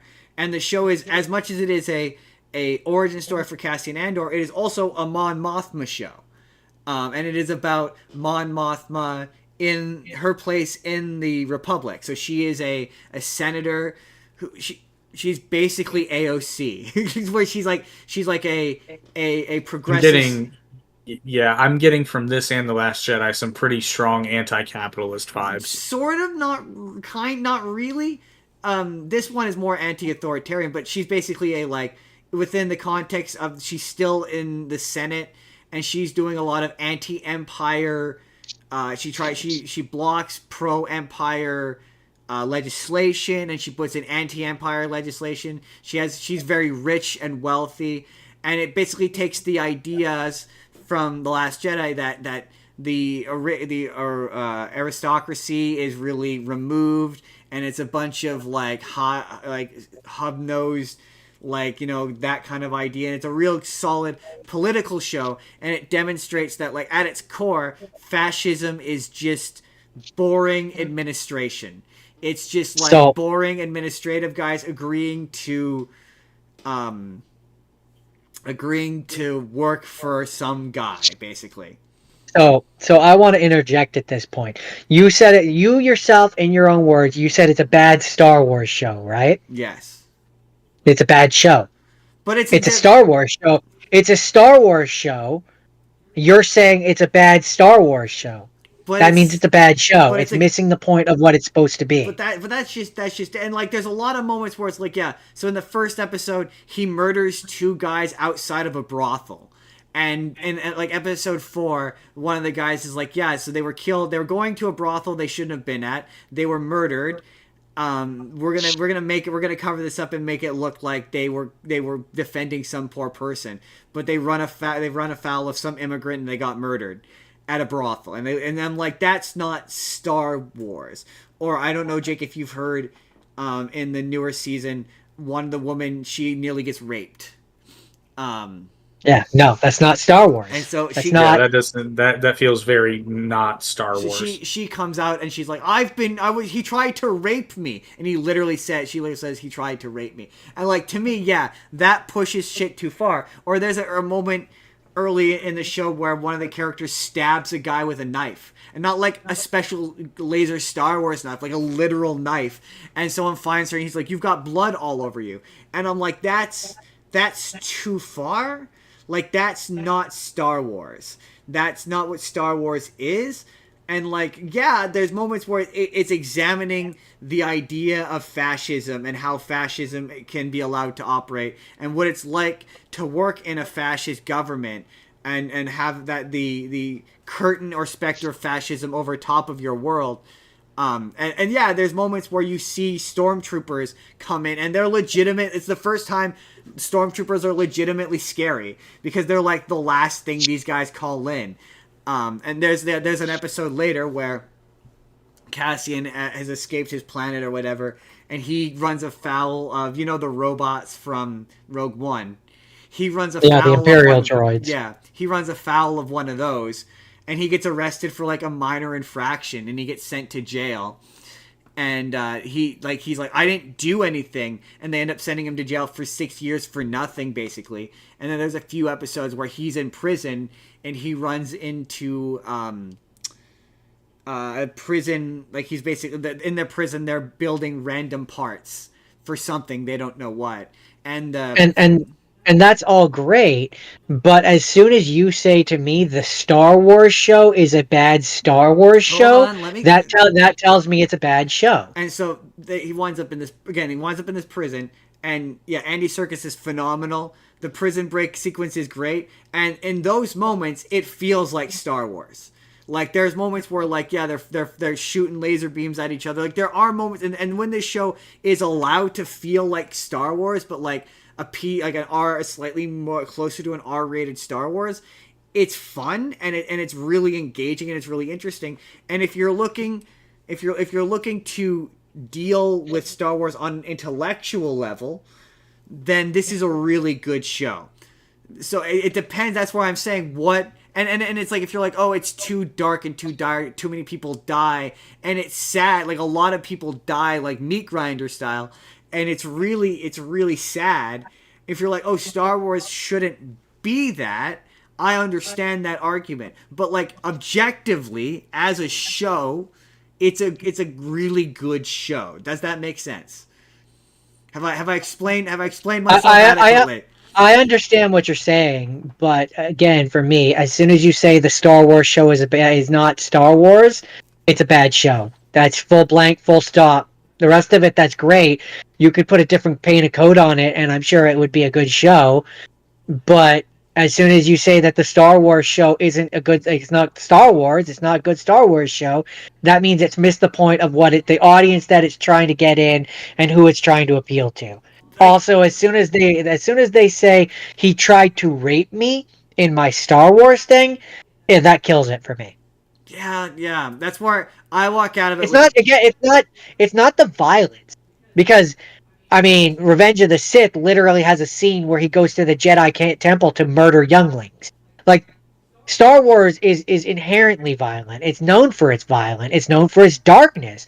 Like, that's not for me, but it's there's a fine line that you walk between it being, I don't want to say goofy violence, but for lack of a better word, goofy violence versus real violence. Well, And when you have real violence, like stabbing someone with a knife, that's different than like shooting them with a blaster. what I will say, it's not even that Andor is indiscriminately a murderer who murders people, because he does that in Rogue One. Like, because I was trying to figure out, like, I'm like, what's the difference between Rogue One, which in my opinion does what this is trying to do more effectively, versus this, which I think it pushes that boundary too far.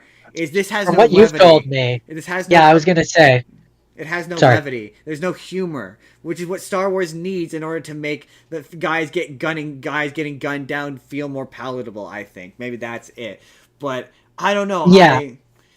From what you've described too, I think the difference is in terms of Star Wars terminology. In Rogue One, in the movie, those characters feel more like Han Solo scoundrels, whereas what you've described in this show, they just sound like bad people. Yeah, I mean, the Mon Mothma stuff is really interesting. Like I say, if you're looking to examine Star Wars on an intellectual level, like really examine the political workings of their system and their government, I'm not. It's a really good. That's why I'm not. I'm really that's I'm here for interesting. explosions and laser swords. Well, that's not to Yeah, say that pretty much. That's not to say that there isn't explosions in there. It just there's like okay, there's very long sequences of if you've ever looked at Star Wars and been like, I want really long sequences of Imperial sitting in boardrooms discussing like plans for like 5 No, to that was 10 minutes of that was everything people like Red Letter Media hated about Episode One is the trade disputes. That's what's so baffling to me, right? Is this show is everything everyone hated about the prequels. It's everything everyone hated about The Last Jedi. It's all of that. It's like there's a point where they even mention Canto Blight, but like all of those like those toxic Star Wars fans, of which I feel like we are not in that club. I don't think we are. I don't count myself in that club. They like will like weirdly defend this show. It's really bizarre. I don't understand it. That's because controversial opinion, and come at me, internet. Star Wars fans don't know what they want. Yeah, they don't. They have no idea what they want. So okay, I know what I want. I want to stop doing the Skywalker saga and do stuff in the Old Republic. That's what I want. I want fresh or like 10,000 years after the Skywalker saga, when we're in the future and you can do whatever you want. I want new things with new stakes. I guess that's what Jordan's already said his, so I guess that's a good way to wrap up May the 4th be with you. Jake, what would it take for you to get back into Star Wars? Is it Andor? No. Okay, here's the thing. What made Star Wars special was the storytelling incident. I don't want to say it was black and white and basic, because that's not what I'm saying. Like, but I don't know exactly what it was that got away from what Star Wars was. I think it's been a pretty slow erosion just based on them wanting to create more content. But honestly, I don't think we're ever going to get classic Star Wars back. I think that's done. I think there's been too much damage. So if we want to make it good again, I kind of got to agree with Justin. I mean, I'm sorry, I got to kind of agree with Jordan here, because The Mandalorian did what you were talking about. And season 1 in particular was but then it went right back to awesome. Here's Luke Skywalker, and he's a CGI monstrosity in season 2, and they ruined it. I completely agree with you. That's where I say that as soon as you start going back to the tried and true, and I think that's where it got away from us, is at a certain point it stops making sense. So Ahsoka exists, but like all these other Jedi exist, but none of them, they didn't group up together. They didn't like.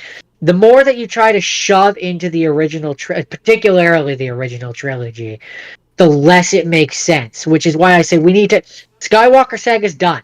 No more. Don't go back there. Leave it. It's done.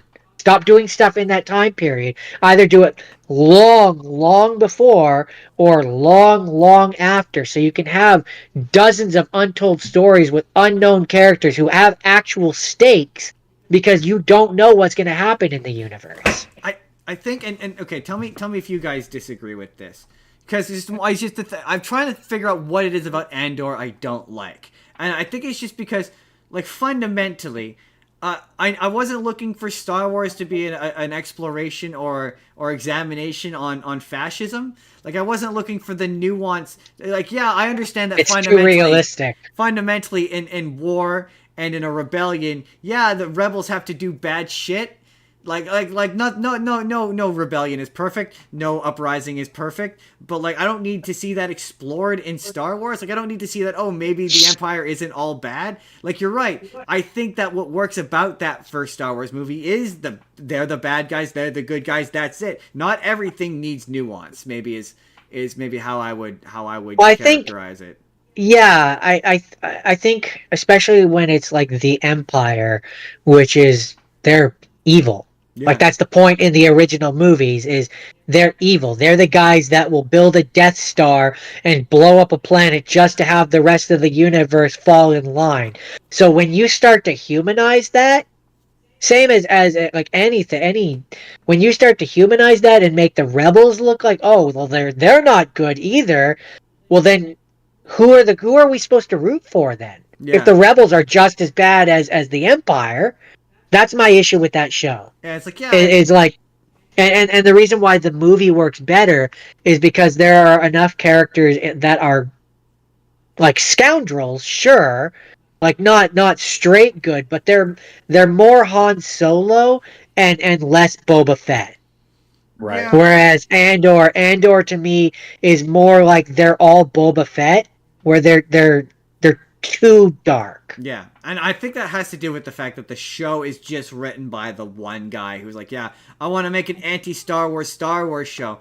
And, like, I get why people are maybe starving for that. And, like, it's the same thing, the same issue I have with those Netflix Marvel shows, which we're probably going to end up talking about next week, where it's hard for me to, like, picture a universe where, like, the Jedi and Grievous and Darth Vader exists, but also this woman's like, and he tried to rape me. It's just those two, like, yeah, there's a real escapism is escapism for a reason, and it should have a right to remain escapism. I don't feel like that's unfair, personally. Right.